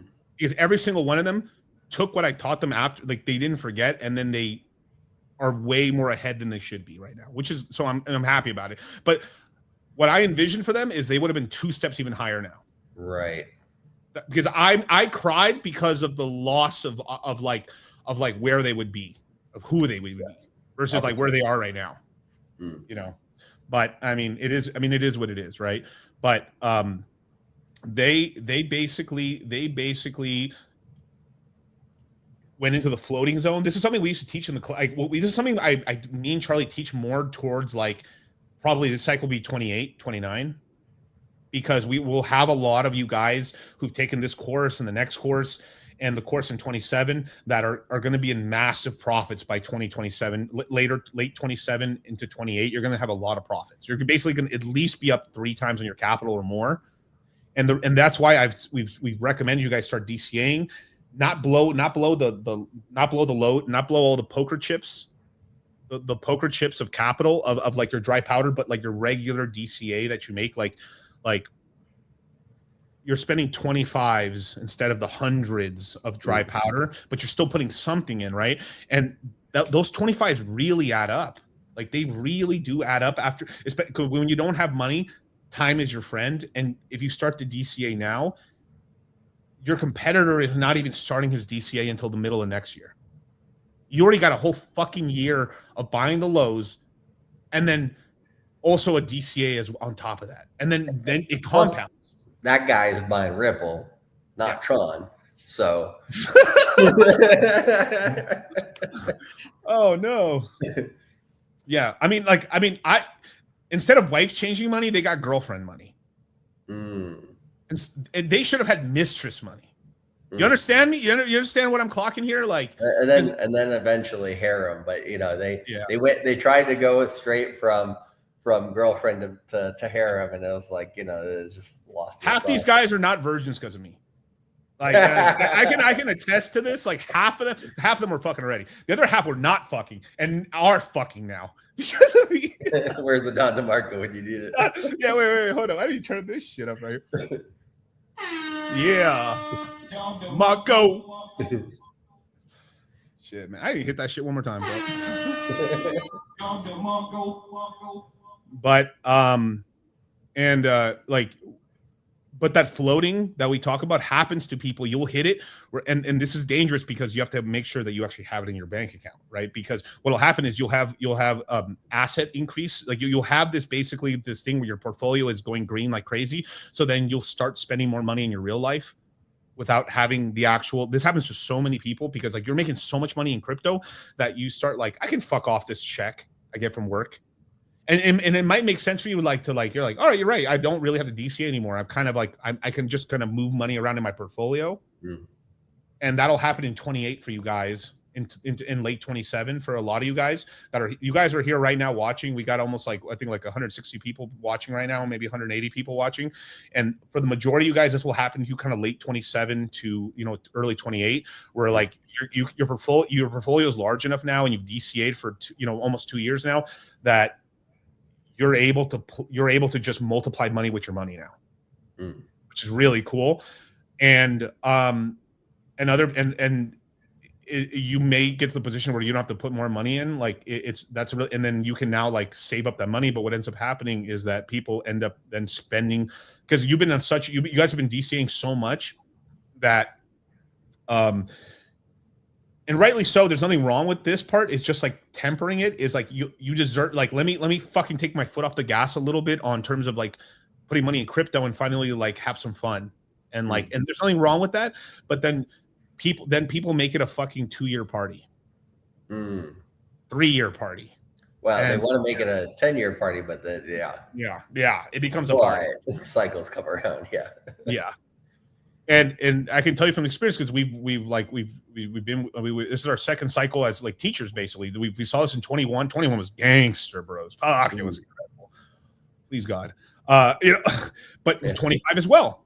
We had tons of guys and tons of profit in 25 because they bought with us in 22. They bought with us in 20. We had 300, like in the what's called the mega course in the bottom of the cycle and stuff. We had over 300 people with us, and we ended up having up to 600, 700 people in the later courses and stuff. So we had a lot of people that bought really cheap. The people who bought cheap, I remember the problem in the early part of the cycle was they were up so much in money already, they didn't know when to stop putting in new money. Yeah, that's true. Yeah. Right. Because like it's a muscle. It's a muscle. Like you have to, but you were saying like last cycle, like, hey, definitely stop by $1 trillion, right? But they'd made like, that's the problem of like recency bias too in your mind, right? They made so much money from, 15 to 30, 30 to 40, 40 to 50. They're like, why would I stop? Right. Which is correct. It's in a way. In the long scheme of things, that is correct. But in the short term, I was like, I remember telling multiple people in consultations, I'm like, literally, you have because you got in at the bottom of the bear. You were in the Q3 2026 CMC. You were in the Q4 2022 CMC, right? Yeah. You can stop, when, like, for the guys that are here now that are DCAing over the next 6 months, they can keep DCAing into about a year from now. And then they should probably stop. And then, okay, now you have your chips on the board. Now it's just about moving your chips around the board. It's not putting new chips on the board. Any new chips go into the USDC bag, right? Yeah. But when there's so much money being made and you have cash just sitting here, that you kind of get the opposite problem. So like, it's like finding that balance of like, okay, I just, at some point I'm making so much, I gotta take more off than be putting on. Making that shift is really hard for people. And it's the same in the opposite way, right? When you've been selling for so long and the market's just been going down only, and you're just like so scared to buy, that's also a problem. So it's like the extremes in crypto are usually never the answer, but doing the opposite of what everybody else is doing and what you've been doing more recently can making that shift is hard. And that's why we say, what do you call it? What was that phrase? It's like, strong convictions held loosely. Yeah. You need to be able to have strong convictions on what you're doing, but then be able to change on a dime. And that's the hardest part, I think, in most cycles. If you're buying, shifting to selling, or at least not buying more, or if you're selling, shifting to buying it, or at least not selling more, those two are hard to do. Yeah, I mean, because obviously we either we bottomed or we're very close to bottoming, basically within the next dip. That, like, the level, probably you don't want to buy Bitcoin over 100 grand. It's probably the level. Obviously I'm going to have a more exact number. I'm going to have a more exact number in the course. Yeah, but that's roughly correct. About 100 grand. Because that'll still be in profit up until maybe like the very end of the worst part of the next bear market in 2030. It might be 90.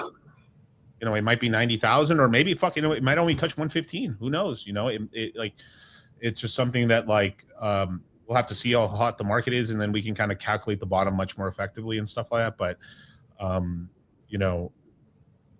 like, right now is a great time to buy Bitcoin and sort of stuff. Like, actually, Dark here, it says, man, I took your advice, Miguel. I've been DCing $25 every day for 7 months. That shit stacks up. It's money you don't feel like you're DCAing, and it's a part of my regular DCA. So he's built up a really good amount of capital, and $25 doesn't sound like a lot, but it definitely is, because if you actually just look at, like, how many days, that's over 210 days, give or take 215 days.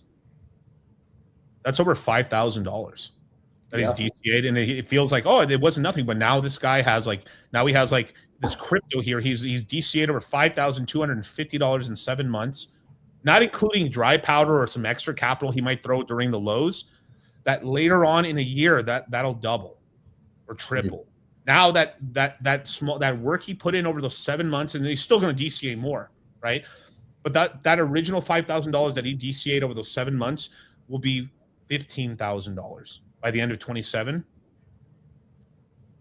Do you know how hard? I mean, if I would imagine, because he's doing $25 a day, it's very difficult to save that kind of money and stuff. And you'd imagine that 15,000 is probably going to turn to 30,000.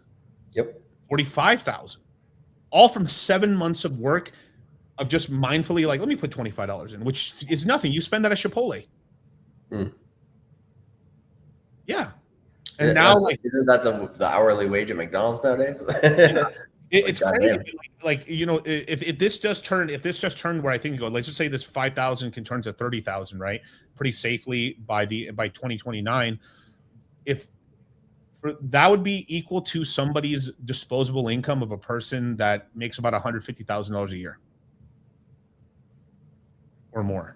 You know, that's a lot of capital, right? And that's not including any of the extra money he puts in. So his portfolio could touch like 75, 80,000, $100,000. And now he has like, I mean, it's a crazy amount. Like with $100,000, the next cycle, he's going to change his life. It truly change his life. Truly change his life. I mean, my God, if you can put about 80 grand of that back in the market, obviously put some in your bank account, you know, pay some taxes and stuff. But, like he has like that's apart from my regular DCAs and money I have from previous cycles. That's what I'm saying. So he's gonna win big. He's gonna win really six figures for sure. Yeah, and then that's what we try to teach people and stuff. And man, dude, it's crazy because like that when you finally hit like 100,000 and you have that 100,000 in stables or in your bank account, that next cycle you're hitting million. Yep, you're hitting million. And if you don't fumble that one and you were able to like, even if it's like, wow, I hit 600, you know what? Let's just say you took 600 early. I don't disparage anyone. I'm sure you could have hit the million, but you're like, I want to lock in this 600. Bro, that next cycle, man, you could hit 3.5 million, 4 million. Fuck, dude. I mean, you're like, there will be signs. Yeah.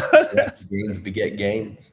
And that's what we're like, that's what we're trying to teach guys in the course, like it's to have this longer term mentality. And this is kind of why I've been consistently saying, Charlie knows this, I've been consistently saying this over the past like 6 months about like, just have a little thought experiment. Like 15 years ago, a guy was buying 10,000 Bitcoin for $7,000 and sold that for $1.2 billion. $7,000 turned into 1.2. Let's divide that by 10,000. It's one Bitcoin. What do you think one Bitcoin in 15 years is worth? It's probably more than 1.5 million. So if you just put that in the same math, this how everyone complains. These boomers, they got so fucking. That's what people are gonna bitch. It's lucky for you to say, Miguel, you were buying Bitcoin for fucking a toothpick and some toothpaste.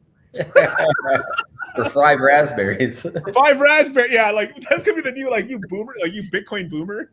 It's like no, I didn't even spend 5 raspberries. I just had 5 Raspberry Pis, bro. Yeah, no, like I was getting girlfriends to buy me Bitcoin. Like I was even spending that money. I had all these bitches on faucets. Yeah, I owned a strip club back in the day, and then we accepted BTC. I made a killing. I never paid $1, 1 Satoshi for my Bitcoin. But that's really funny. Actually, that's pretty funny. I mean, that's actually something some of the smarter rappers are doing, and some of the artists are doing. Is that's something Grant Cardone did. Like Grant Cardone originally, he got offered like he was charging like a couple $100,000 for a couple $100,000 for speaking engagement, and they wanted to pay him in Bitcoin. And one thing I learned this from him: if they're trying to pay you in something, just say yes. Okay, because I mean, if you're at the point where like you need to do this kind of work and you're hustling everything, like you just say no to the money, figure out a way to take the money. And I did this early on because like back in the day, customers going to pay me in cash or in check, and then I started meeting younger customers that were like, "You take Cash App?" And so I fucking downloaded every app possible. Like I had Cash App, I had PayPal, I had whatever, Zelly. I was like, I don't even know what Zelly is. That was when Zelly was brand new. I was like, yeah, I'll do it. And it gave me more business because I made like it also saved me from getting rugged by customers because like sometimes the customers say like, oh, I only have this. Oh, right. I take that. Yeah, I bought the fucking like the debit card scanner and stuff. I'm sorry, I only have a credit card. Don't worry, I take credit card. But I made it so like not like the net was like basically you couldn't like if you were even pretending not to pay me, you could pay me. I was gonna take it basically, right? And he got paid in Bitcoin. He kept that Bitcoin. And it turned into an extraordinarily large amount of money for him. That I forgot how much it must have been like 50,000. It was like a crazy amount of Bitcoin he got paid basically back in the day. I mean, there's entire stories about like a family, this Bitcoin family. They sold their house, like normal house, $400,000 house for like something like 600 Bitcoin. And they were like, and at the time it seemed so ridiculous. Like, it's like, oh my God, this family's like traveling across, like South America and like they're, with their family and like they're living off the Bitcoin and they're like working and stuff like this. And like they messed up their lives and now they don't look so crazy anymore. The TT guy, or I can't remember. Yeah, I think it is the TT guy. Yeah, he did. He wasn't even that rich, but he did sell. Like he went hard. and his whole family went hard, and like they ended up moving to Southeast Asia or something, right? And he ended up with tons of Bitcoin. Yeah. And you know where you can learn to own tons of Bitcoin? In the crypto mindset course. You know, that schedule's looking a little like money. It's looking a lot of money, man. It's a lot of money in here, man. But you know, this is only this. We haven't even shown the schedule for the crash out course yet. Yeah. Which might be coming soon. Might be coming soon to you guys. But yeah, our first class will be August 1st, the quarter 3 thesis, where we're basically going to tell you what happens over the next quarter as well into 27. So it's basically, we're going to go over kind of what this cycle is so far, what projections do we see for possible, like the macro changing, you know, interest rates, kind of the war, oil, possible crashes, as well as kind of like the evolution of the cycle, because like I'm going to go over something I call 8442, which will make a lot more sense in the thesis webinar. And then we'll go into August 2nd with one of the most important webinars of all time, risk management, how not to lose all your fucking money. Wow. Probably one of the most important webinars you should watch, because by paying attention to that webinar, you make sure that you end up having a very smooth 26, 27, 28, and 29, even 2030. Because 15, like I've said, 15 years from now, you're going to be very happy that you've got a cold storage device, that you put some BTC and Ethereum away, even Solana. And if Solana doesn't survive, it's okay. We have Bitcoin, Ethereum, and we have these other coins. We will always be able to pivot. But you're gonna wish years from now that like you're gonna be one of these millennial boomers, Zoomer boomers, Xer boomers that like, oh, it's lucky. Like I mean, you got lucky, bro, and it's not luck. You guys are here with us on a Sunday. You could be fucking off at a bar, but instead you're trying to get rich. So when you are rich, you got no one to think but yourselves and me and Charlie. Yep. And then you can fuck off to the bar. And then you can fuck off to the bar if you want. Yeah, exactly. But then we have the top 50 coin list where we do the work for you. This is a part of the course where we fish for you. We get you the fish. We tell you the top 50 most important coins currently. We'd probably say 15 of them are ready to buy, and probably the rest are not ready to buy, but you should know about them, basically. Right. Yeah, that's generally what we see. That's about the right ratio. It's not, you know, there might be a situation where only 2 are a buy, you know. Yeah. But right now, we've already had 2 coins within the course that were like, you know, they're good, right? One of them a short-term play, one of them a long-term play. That can also be good in the short term. So, yeah, what do you call it? You're already missing out if you're not in, basically. Absolutely. And then so for people who've never taken the course before, the course is basically 2 days on, 2 days off. And these times, 10 a.m. and 10 p.m. are on Eastern Standard Time. So at 10 a.m. in the morning, Eastern Standard Time, and 10 p.m. Pacific Eastern Standard Time. So basically we have them. The only day we kind of don't have a morning one is the initial first day off, right? The first day in. We have a nighttime webinar only, and then we go to a morning and nighttime schedule from there. Then we take 2 days off, and then we're back on August 5th with the best swing trades, which we basically tell you the best plays we see currently for the market and where we are kind of allocating more of our fast money versus our slow money as well, right? And we are going to be talking about a lot about fast and slow money on August 14th, because it's very important. So when we talk about like what our trading bag versus our kind of accumulated long-term BTC, Ethereum, Solana, Aerodrome, you know, like our Zcash, like our very more like longer term bags that we're going to try to make money off over the next 3 years, as well as talking about, you know, BTC and Ethereum we're like long-term keeping forever, effectively, right? And what to do with fast money. And then so that's kind of the fast money part of it is part of it, what we're going to be talking about on August 5th with the swing trades in quarter 3. And then we have a Q&A because we just dumped a lot of information on you. I mean, we basically have done like 4 extremely informationally dense webinars.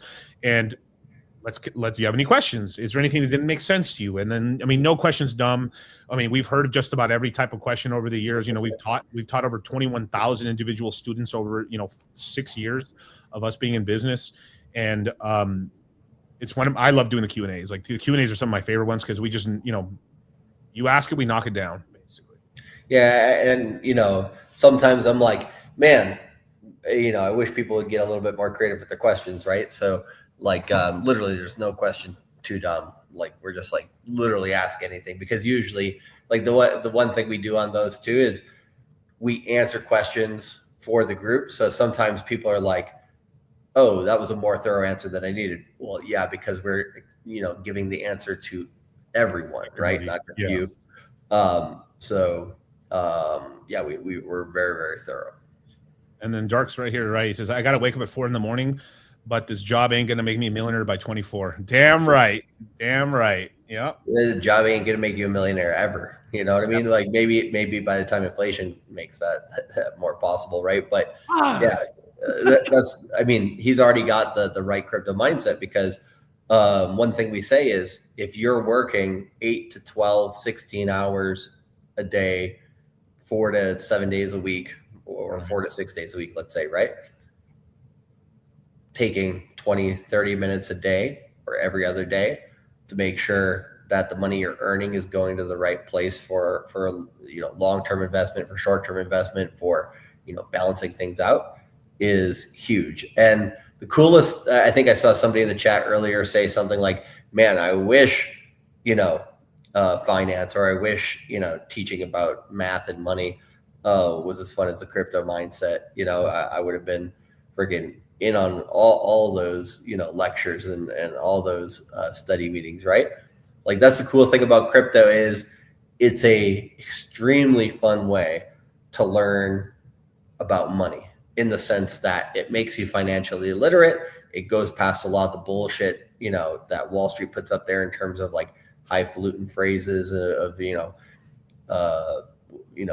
how they describe things and everything. In crypto, it's just like, oh, I'm trying to think of it. I got to come up with a better example, but there's some examples, right, where it's like, oh, this is like crazy, what do you call it? In terms of how your money moves or whatever. You're like, oh, that's just a pump and dump. Like you could see things for what they are in finance a lot quicker if you have that crypto lens to it, because at the end of the day, a lot of stuff on Wall Street still they're just glorified meme coins, right? Mm-hmm. And when we get real world assets coming into this space in the next cycle, you're going to see a lot of creativity from Wall Street on how many new creative ways can we find to take people's money. Like, I think Wall Street's better than that than anybody. Yeah. And so if you already are up on that game from meme coins, it's like meme coins are a really fast iteration of the same thing that Wall Street takes a little bit longer to kind of cheese grate you down into. And so, I think there's a lot of people. I mean, I'm speaking from my own experience, right? Because I was so jaded from the stock market and from traditional markets before I got into crypto, that I was just like, why even try to learn about finance?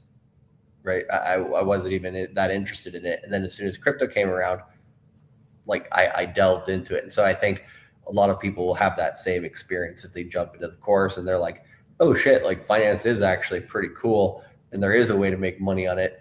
I'm not just going to get scammed. I'm not just going to get, fucked around. It's like, well, if you don't know what you're doing, you will. But, if you're jumping in with a group of like-minded people and seeing the world for what it actually is, then yeah, you can make a lot of money on it. And that's not a bad thing either. I mean, it's crazy as to say is like, if you focus, like wherever your eyes are at is where the direction you'll go. It's the same thing to sort of teach you, and like what you teach your kid growing up is like going to determine how they are. Whatever you're paying the most attention to. If you watch videos all day about crypto and in finance, you are going to turn into a crypto finance bro, and you are going to head towards that direction of if you're watching videos that are of you being a good steward of your money, investing, working hard, guess what's going to happen? Good things are going to happen in your financial life. Bill Maher is going to get so mad at you for taking all his goddamn private jets. I know he fucking bitched me out the other day. Like it's like already we were outbidding each other. Like, but and I will talk about DCAing as well in here, but it'll be kind of sprinkled out throughout the webinars. But like someone asked, is it okay to DCA $20 into Aerodrome? Yes, if it's a part of your other DCAs, like that's totally like I remember. Like, look at this: if you DCA $100 a day, by the end of the year, you should have invested $36,500. If you can figure out a way, if you have the ability where you're able to make that extra $100, and this is the math that I did, how I got all my money in crypto was like I made a lot of money kind of daily on my business, and I was able to like work extra hours, cut extra lawn, figure this out, fix sprinklers. I did everything extra I could, maximize my hours, try to fill my schedule as much as possible, and I was able to put a lot of money into crypto, and it just turned into a lot of money. So that was really good. You guys can do it on that. You might figure out that like, well, where I can really do this, plus like I can put some extra hours in, I might be able to put an extra $40 in a day.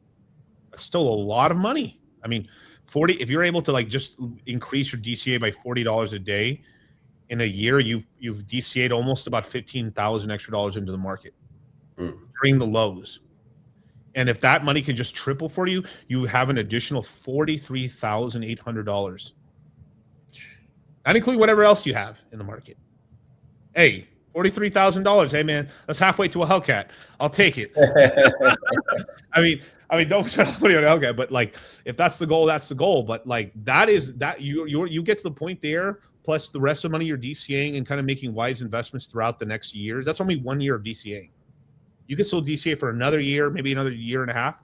Those 2.5 years you're DCAing into the market, you could get to the point where like you now have down payment money on a house, or you can like now you have the weight taken off your chest. You can start making more smarter moves in your career because you're not afraid of losing that paycheck anymore. But don't leave your work, advance your skills, make more money, or finally take the risk to start the business. Because I mean, that is something that like, I mean, even if you were to lose all the money from starting the business, it would eat away at your soul knowing you never tried. Yes. There is something. It's better to have tried and failed than never tried at all, because you're like, if I never hurt my back, I mean, I would have made it to the NFL, bros. Like, I just know. Oh yeah, that's. You don't want to be Rico, bro. You want to know that you like, hey, I went and I failed, but I tried. And I mean, look at Tim Tebow, man. Like, great college career, failed as a pro, still succeeded in life. Right. So it's just one of those things where it's like, you got to give it a shot. Yeah. I mean, do whatever you have to do, man. Shit. I mean, I actually do think this works. I mean, you got to ask permission, but like people make some decent money even on vending machines. Believe it or not, if you're able to get a vending machine somewhere, they're not that expensive. Like, I know a couple guys that are doing really well at it, but like it only really works if you're able to put it into like a high traffic kind of niche area. But I know a guy that was able to get his vending machines into apartment complexes. They never even thought about it. They're like, yeah, you can do it. You have to pay him a little bit of money, or maybe $100 a month or something like that, just to have it there. And they were able to turn that into a really good side income. It's not enough to replace a regular job, but like you now have like something extra. Yeah. I think Frankie Munoz is one of the more interesting child actor success stories, simply because like he got fucked around by one of his accountants and everything for quite a while. I think they were stealing, I can't remember how much on the regular, but they were stealing quite a bit, and he was trusting them because he didn't really know about finance. Once he started figuring it out, he just bought like paid parking lots in Los Angeles, and he has made generational wealth just from parking lots. Like, wow. Yeah, like, and people would be like, "Oh, I need to build, an office building that has tons of real estate with tons of tenants." It's like, no, he just went really, really simple, and it worked out for him. But it took him getting fucked, a couple of times pretty hard, especially when he was young, before, he kind of took the bulls by the horns and everything, and made it work for himself. But it's kind of like laundromats / dry cleaners. It's like the super simple businesses that do work if you got them positioned right. Absolutely. Car washes as well do really well now as coin operated ones and stuff like that, but they are getting monopolized now a little bit. Like, I'm starting to see even here in Vegas, like there's starting to be a couple brands that are like running away with the market right now.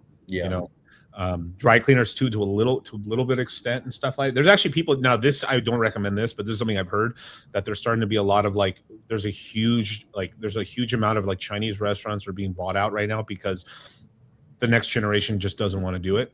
and they're buying out these. They're kind of buying out all these Chinese restaurants for like dirt cheap because the multiples are terrible because of like how labor intensive they are. But they're once this kind of like is happen, once this sort of starts happening much more and more, and it kind of like dwindles out, and it's the people who own all these restaurants are just going to become fucking multi-millionaires, billionaires off of this and stuff, you know, because you're just absorbing all these family business. Same things. It's happening in almost all the blue collar sectors as well. They're just like, now it's hot. Now it's good to be a blue collar person, but like, this is not like there's been too much of the millennial generation that fumbled this. And so it's like there's huge opportunity for Zoomers, but like, I'm one of the youngest millennials and I'm 35. Right. So like you can imagine like it's much more of the Zoomer game and like very younger millennial game, because it's like the average millennial is in their 40s. Like imagine if you're a corporate job and you're going to go all into blue collar. Fuck, man. It's going to be brutal, dude. I mean, the 12 years I did it, I kind of messed my back up doing it. Yeah. Like I really did. Like my back's fucked, and it's better now, but it's because like, you know, I've been training it and stuff and everything like that. I'm peptiding it and doing everything, but like, you know, that's what these trades can do to you. Like your knees get destroyed, your back's messed up, your neck's messed up. You know, you end up getting physical injuries and stuff like that. But there was such a huge push towards like college that the blue collar side got abandoned by like the generation that made it, and then now like these businesses are going up for sale and getting absorbed basically. Yeah, I heard. There was some sort of law they were trying to pass recently that said like if colleges don't leave you better off after your 4-year degree, like they basically lose federal funding or something like that. Oh, that's awesome. I'm like, amazing, we finally got something reasonable happening. But the boomers had to Ponzi that shit up like so much crazy first that it's not even funny. They're actually starting to do this now. That I'm seeing this only in state schools so far, but there's starting to be some private colleges as well that are basically giving discounts on master's degrees and certain bachelor's degrees. So like I would imagine it's mostly on the liberal arts and some of the other ones, because basically the ROI is fucking terrible. So they're giving out like 60% off tuition on some of these and stuff, because it's like they know. But also some people might like, I know guys like, I mean, they're doing pretty well for themselves now, but like they were under no illusion that college was going to make it for them. They went to college to go party. Hey, don't tell the truth, Miguel. Yeah. So it's like, all right, I just got to get a degree. I'll get a degree in German polka, and I'm just gonna party it up and stuff for these years. But like if you college is still worth it if you go into it as a networking. Try to get around people that like above your socially economically, get connections, and obviously it'd be the smarter thing would do is go with something that's in demand. Chip design would probably be the smart. I honestly, if I had to think of one thing now, knowing what I know, like if you were able to somehow like go into computer science, but then go into like actually designing computer chips and like CPU, oh my god, bro, it's probably the most lucrative thing you could possibly do. Like it's one of the few jobs where like, yes, they're paying some of these dudes $40 to $100 million a year. Yeah.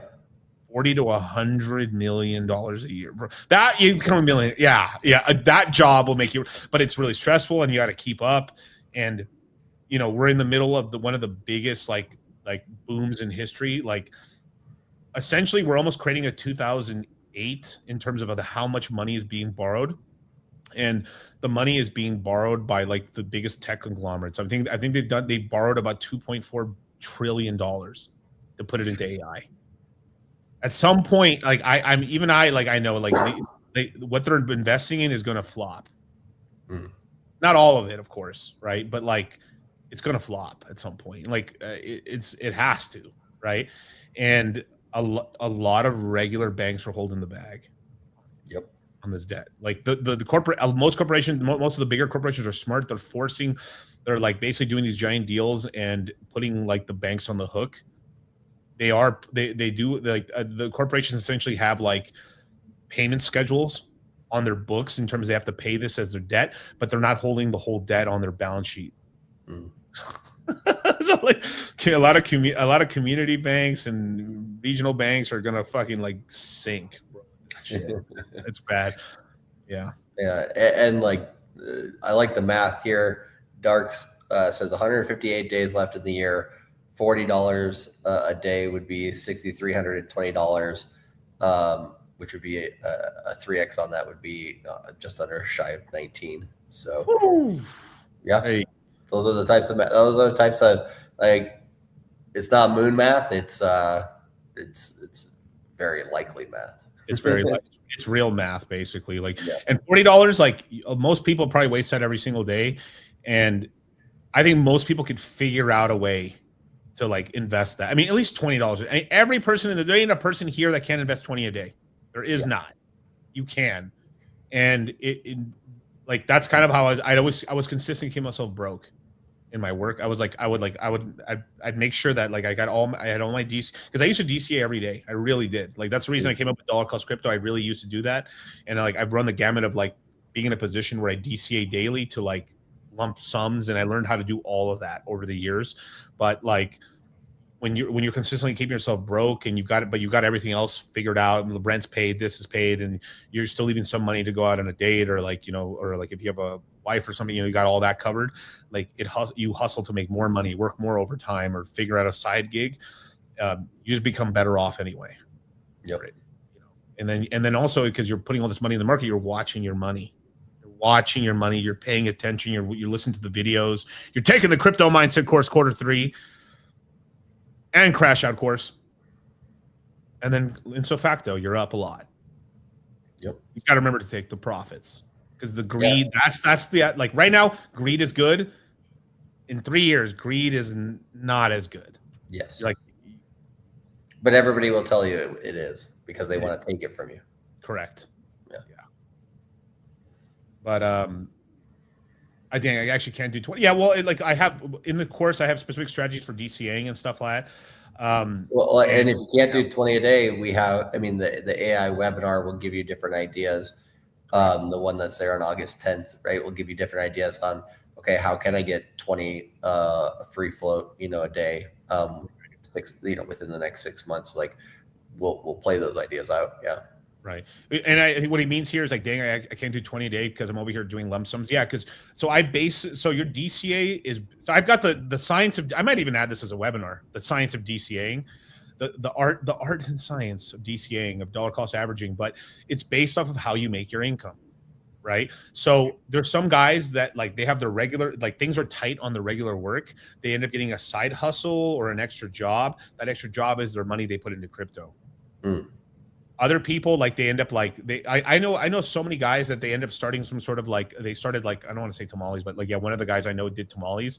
He kind of learned how to make tamales from his mom, and he started selling them at his workplace, and a construction guy, and then started selling them after work. And he eventually got himself like a whole clientele thing. He's making as much money from his selling tamales as he is actually his construction job. Which is so crazy. Yeah, and I've got tons of stories like that. I mean, obviously I got a lot of Hispanic followers, so like I'm hearing a lot of those kind of stories. But like I remember I made the first real big amount of money in my life from selling candy. Seriously, that's where I learned like a lot of my sales skills. Was like I made a ton of money selling pixie sticks to middle schoolers. Cocaine of middle school. Yeah, dude, I mean, shit, that shit was good, man. And like, I mean, I know a guy in my high school years. Like, I mean, he bought himself like a what was it? He bought himself a Subaru, a brand new Subaru. I forgot which one it is, like the racing one, from selling candy for 2 years. Saved up all his money, bought himself a brand new car, and he was pretty successful. The other guy, he ended up going into the gym industry, and I think he ended up selling he ended up making his own pre-workout back in like 2009. He learned sales skills from that. He got into pre-workouts, and he sold his pre-workout to a larger company. Oh, wow. Yeah. Obviously for a good amount. Obviously, I don't think he sold it for $100 million or anything like that, but he sold it for like, I'm pretty sure a few million. So like, you know, like you can really like learning those skills and stuff, especially at a young age, can really multiply. That's what I'm saying. That's why I got so sad at my ex-employees, where like you would be even higher if you even knew what it could multiply to, you know. Maybe it was a super STI. It was back in 2009 and stuff when he got it. But like, so that would be like kids selling chips at school. Yeah. It's selling those things and stuff. It's so crazy. Like they used to bribe the teachers with candy. They're like they let them sell candy. Like, and I saw the shit. He's like, all right, give me a Twix. All right, you can sell your candy. But yeah, we're gonna be talking about all this and more in the crypto mindset course. I think I probably will add like a DCA thing here at some just because it's really important. But you learn how to lump sum invest, dollar cost average per week. Another really cool one is like you also will learn like when I get a windfall of capital, like wow, I made an extra $500 today. What should I do with it? And this is where like a lot of personal finance goes into it. Like, oh, I was kind of short to this 500. I need it. Okay, then you can't use it. Or like, let me use half of it. Let me put a little extra in my bank account here. And then we also talk about it how close to the line of miserly do you want to be? Like, you want like you're about to lose your girl, and like, is that like, are you okay with that? And a lot of guys say yes, and then are crying later that they lost their girl. Like, you can be having a bad day as a man, everything can be going wrong. Them type of days happen, and your girl would say shit like, well, do you want me to come see you? Bitch, no. I said I'm having a bad day. You want this shit to get worse? Don't nobody ruin a day or make a day worse like your girlfriend, bro. Put me around some bitches that I'm not even supposed to be around. That's what's gonna make my day better. Hoes, vibes. That's what makes me feel better as a man. Why the fuck would I want to be around somebody that makes me miserable? Saxophone keep getting louder. Actually, that guy's blowing up right now on Instagram. Actually, but yeah, his shit is fucking diabolical. If you listen to it, it's obviously jokes, but yeah, you have to be for real. And like, this is something that Charlie's helped people in consultation. So have I, about kind of like, what's your real life situation here? And I listen to it and like, yeah, you're kind of starting to fuck up, dog.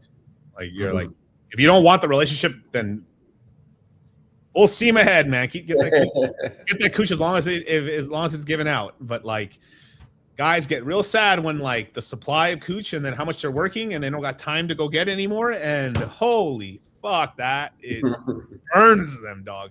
And when they see that ex getting plowed by somebody else, Don't talk about Sneeko on the cocktail like that. Well, you start contemplating getting with For strippers. a dime piece that could cook me an omelet, blow my balls, press my pants, and then tell me to have a good day on the way to work. You know what I mean? Not a stripper that is a little tired herself. As long as you come home with every dollar you made and put it right there on the counter, we can work something out. But you're not going to go renegade. You ain't going to go sell pussy, strip, and not give me the money and expect me to fuck you and eat your pussy.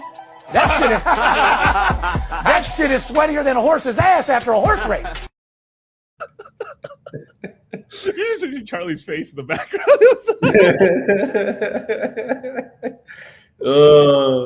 On a horse's ass, man. Yeah, I know. This shit was killing me when he said on a horse's ass. Oh my god, bro! Like, that guy's hella funny. He lives here in Vegas. He's such a degenerate motherfucker, bro. God damn it, I love it. Sports bettors, dude. The sports bettors are crazy out here, man. But you got to be careful with sports bettors because a lot of it is bullshit. But you can go on a run, like anything, like crypto too. There's a lot of like truth. Like, the sports betting side is so sexy, but most of these guys end up broke as fuck, and it's gone, or like it's just like they're doing way worse than you think, basically. Yeah, keep putting it on red. That's what they say. Keep putting it on red and stuff. But when you're hitting good, god damn, bro. I remember, like, I mean, even in the casino, we like taking people out to the casino because it's a different. It's getting you used to degeneracy and taking risk, but also seeing the good and the bad side of it within a controlled environment. Because like, there's been times where I've turned like $500 into like almost 50 G's on the roulette table. We're hitting good. Other times I put that money on the table. It goes, it's like someone opened the window on the plane. It's fucking gone. The worst because this is like one of the best games in the world. Is I love craps, and you just get fucked 3 ways to Sunday, man. It's like there was never even a chance for you ever not to die. You were going to die. Like, oh my! It happens maybe like once every 10 times you get on the table. Or like 7. 7. All right, finally, big dogs here. 7. No. I blame Florida. I blame Florida. Yeah. But you know, like that's kind of like it's just a real life thing, you know. But you know, we're going to talk everything from diversified, concentrated portfolios and how important it is to know the difference between the two and when to optimize that. Like the busier you are, the more concentrate you can be a little bit more concentrated in good things. But also the danger of being over concentrated, only being in one thing. If that thing isn't just Bitcoin. So you say not all in on Tron. I know. Okay. I didn't say all that. No, Charlie. I didn't say all that. I didn't go that. You know, but you go replay the beginning of the stream. You might see. You might learn something. We're an adaptive, elastic brain cavity here on the mindset course in the CMC on the Moongang here. We through pain we grow and adapt and grow into new places of profitability here in the CMC. But this is why you learn the swing trading for technical analysis. That's right. Dude, that one, I'm excited for that one just because like I do think the trader mentality in crypto, because the people who do go into the trader mentality go too hard, it gets demonized. But at the same time, it could save your ass so many fucking ways. But the balance that you have to be able to pull it off, that's what we're going to talk about in that webinar. And it's kind of like you got to find your Goldilocks zone, right? Not too hot of the porridge, not too cold, just right with the CCL. Definitely. Then we talk about the supply and demand of on-chain analysis, which is going to be taught by Mike, but also me and Charlie are going to be chiming in here, and we're going to be going over a lot of like token supply, token distribution, what's healthy, what's not healthy, and there's nothing wrong if a founder holds a lot of the supply if he's doing good things with it. If he's not, we got some problems. It's like, hey, I'm airdropping to everybody today, and then like 90% of the airdrops are to his own side wallets that he's like periodically dumping. And he's like, I never sold a coin. Technically. Wallet OX 1525 AD 304 sold. Right. But I sent him the money. He sold. I mean, I have no control over that. But I have all the control. And much more. And then we're going to talk about the fundamental analysis of memes and RWAs. This time, everything is on the table. Fundamentals are back, baby. Gordon Gekko's back. We're back, man. It's crazy. I'm going to show you what to look for in memes, all the way to where all the on-chain trading of stocks are going to be done in crypto. And everything in between, from DEXs to exchanges to casino coins. Meme coins, which are even more casino. I don't even know how you can do more casino than a casino coin, but apparently with meme coins you can. And in between, from the gold standard of BTC and Ethereum to the degeneracy of page 1000 on CoinGecko. We're going to talk about it all. And then making money with AI, which is, I don't know, Charlie, you might want to explain this one, Charlie. Like, how are we going to make money with AI? Every way, Miguel. So yeah, no, literally AI is as good as your imagination can be with it, right? So a lot of the webinars in terms of the questions that get asked, right? We do steer the conversation based on, who is asking the questions that day. So we'll go over career advice. We'll go over like side hustle advice. We'll go over, making money on investment advice with crypto. So like, if you imagine like, hey, I want to increase my salary. Hey, I want to like make a side hustle business so I can dollar cost average $30 a day.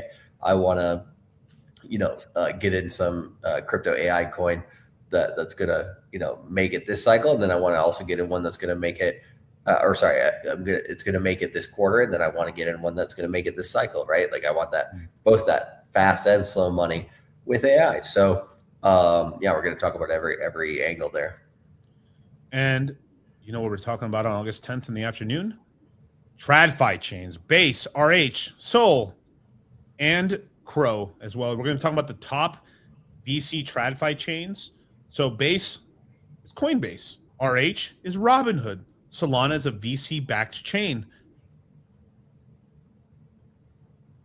Crypto.com is now being backed by Citadel, which also backs RH chain as well.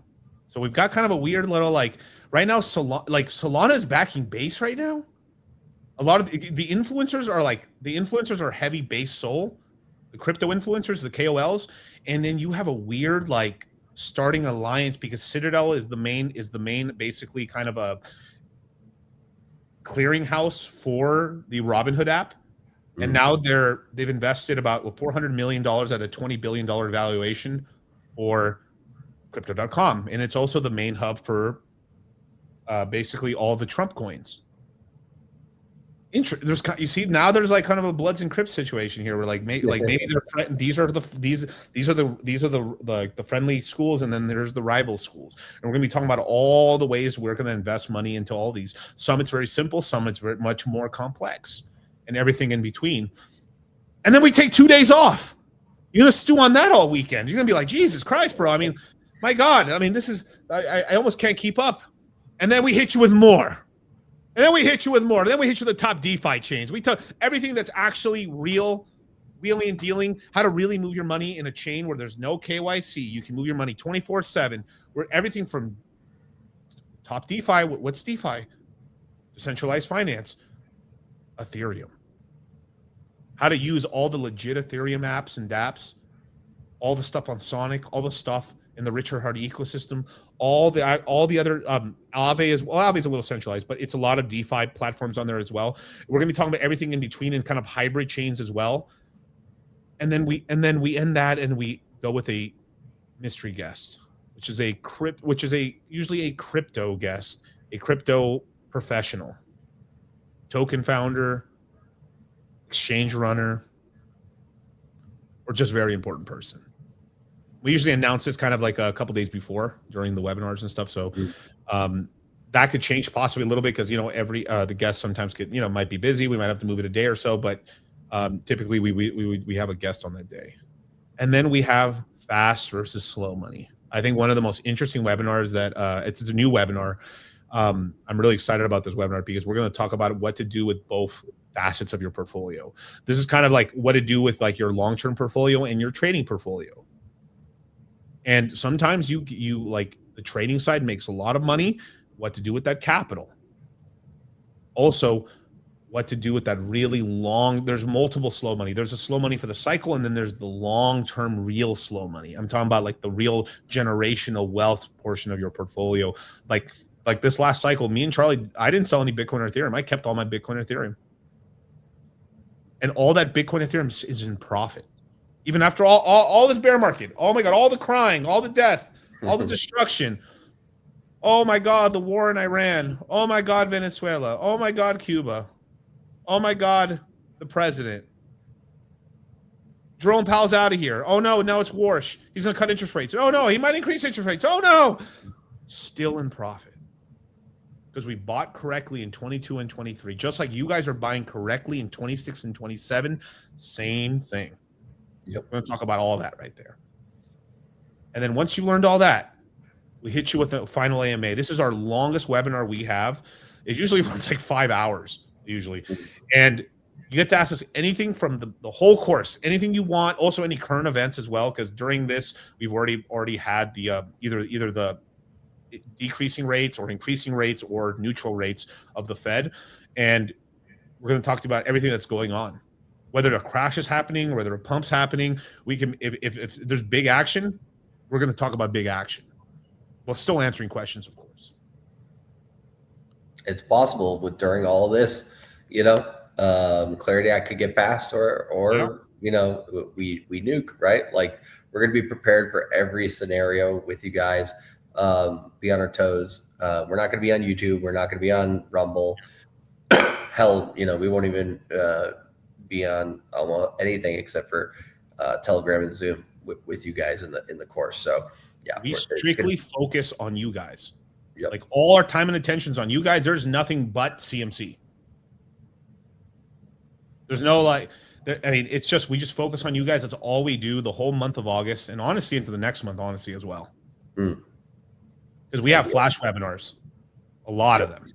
And we help support you into October too. Absolutely, absolutely. And then after all this, a couple days break, and then we enter the crash out course, which we haven't even released the webinar list for that yet. But let me tell you this. I'd be pretty jealous if I wasn't in it. Let me tell you that. You know, so I don't know what you're waiting for, man. Because, man, time's a ticking, man. We're going to be off of YouTube pretty soon, man. If you're waiting for the unicorn, I mean, Ethereum's got them. So You buy this for $39.99. Guess what, folks? You take the L away. You put a W there, baby. You're a winner, man. You're the real deal. You're picking up chicks. Let me tell you something. You buy this set at $39.99, baby. You're the cock of the walk, man. You walk into the bar and you just find the hottest chick and you go, you, me. Guess what? She says, why would I go out with you? Because I bought the deal on Wild West Deals for $39.99. That's why. She says, can I go home with you? That's how simple it is. That's how it works. That's what this set brings to the table. Because you know what she sees? She sees a man who knows what he wants. She sees a man who says, good deals don't get by me, baby. I move. I act quick. I act now. I go to wildwestdeals.com. Boom. That's why you're hanging with chicks all night long. That's why you got guys like Michael Jordan calling you, wanting to hang out with you, baby. Because you bought it for $39.99. And there you have it. And actually, we did the math before. If you add up all the flash webinars and the webinars, it does come out to $39.99. I think it was like because we had one extra webinar last quarter. It came out to $38.99 or $38.28 or something like that. Per webinar. Close enough. So that's what to buy. That's what to do. That is the Moongang, and that is the crypto way that we teach. So it'd be a good one. It'd be a good one, man. Thank you so much for joining us. Tomorrow, we actually have a lot of shows tomorrow, actually. We have I believe it's Charlie's show tomorrow. We're going to be doing a stream with Crypto Boogie, which will be really cool. And in the nighttime, we're going to be doing a stream live with Michael Sartain on the Sartain Report. So we got a lot of action. I think we might even have one more, actually. Shoot. We got a lot of shows tomorrow. The next couple of days, we're actually doing quite a lot of interviews and stuff. We're actually going to be on some new channels that you guys have never even heard about and stuff. So it's going to be pretty cool. And I think two of these people are actually, they're kind of like Red Pill adjacent channels that are coming into the Red Pill now, which is really cool because they're like, you're basically talking about the Red Pill. No, you're not. And then I was, holy shit, I am. Yeah. Right. Welcome to the family, man. So with that, man, thank you so much for joining us, man. And we'll catch you guys tomorrow, man. Long live the CMC. Peace.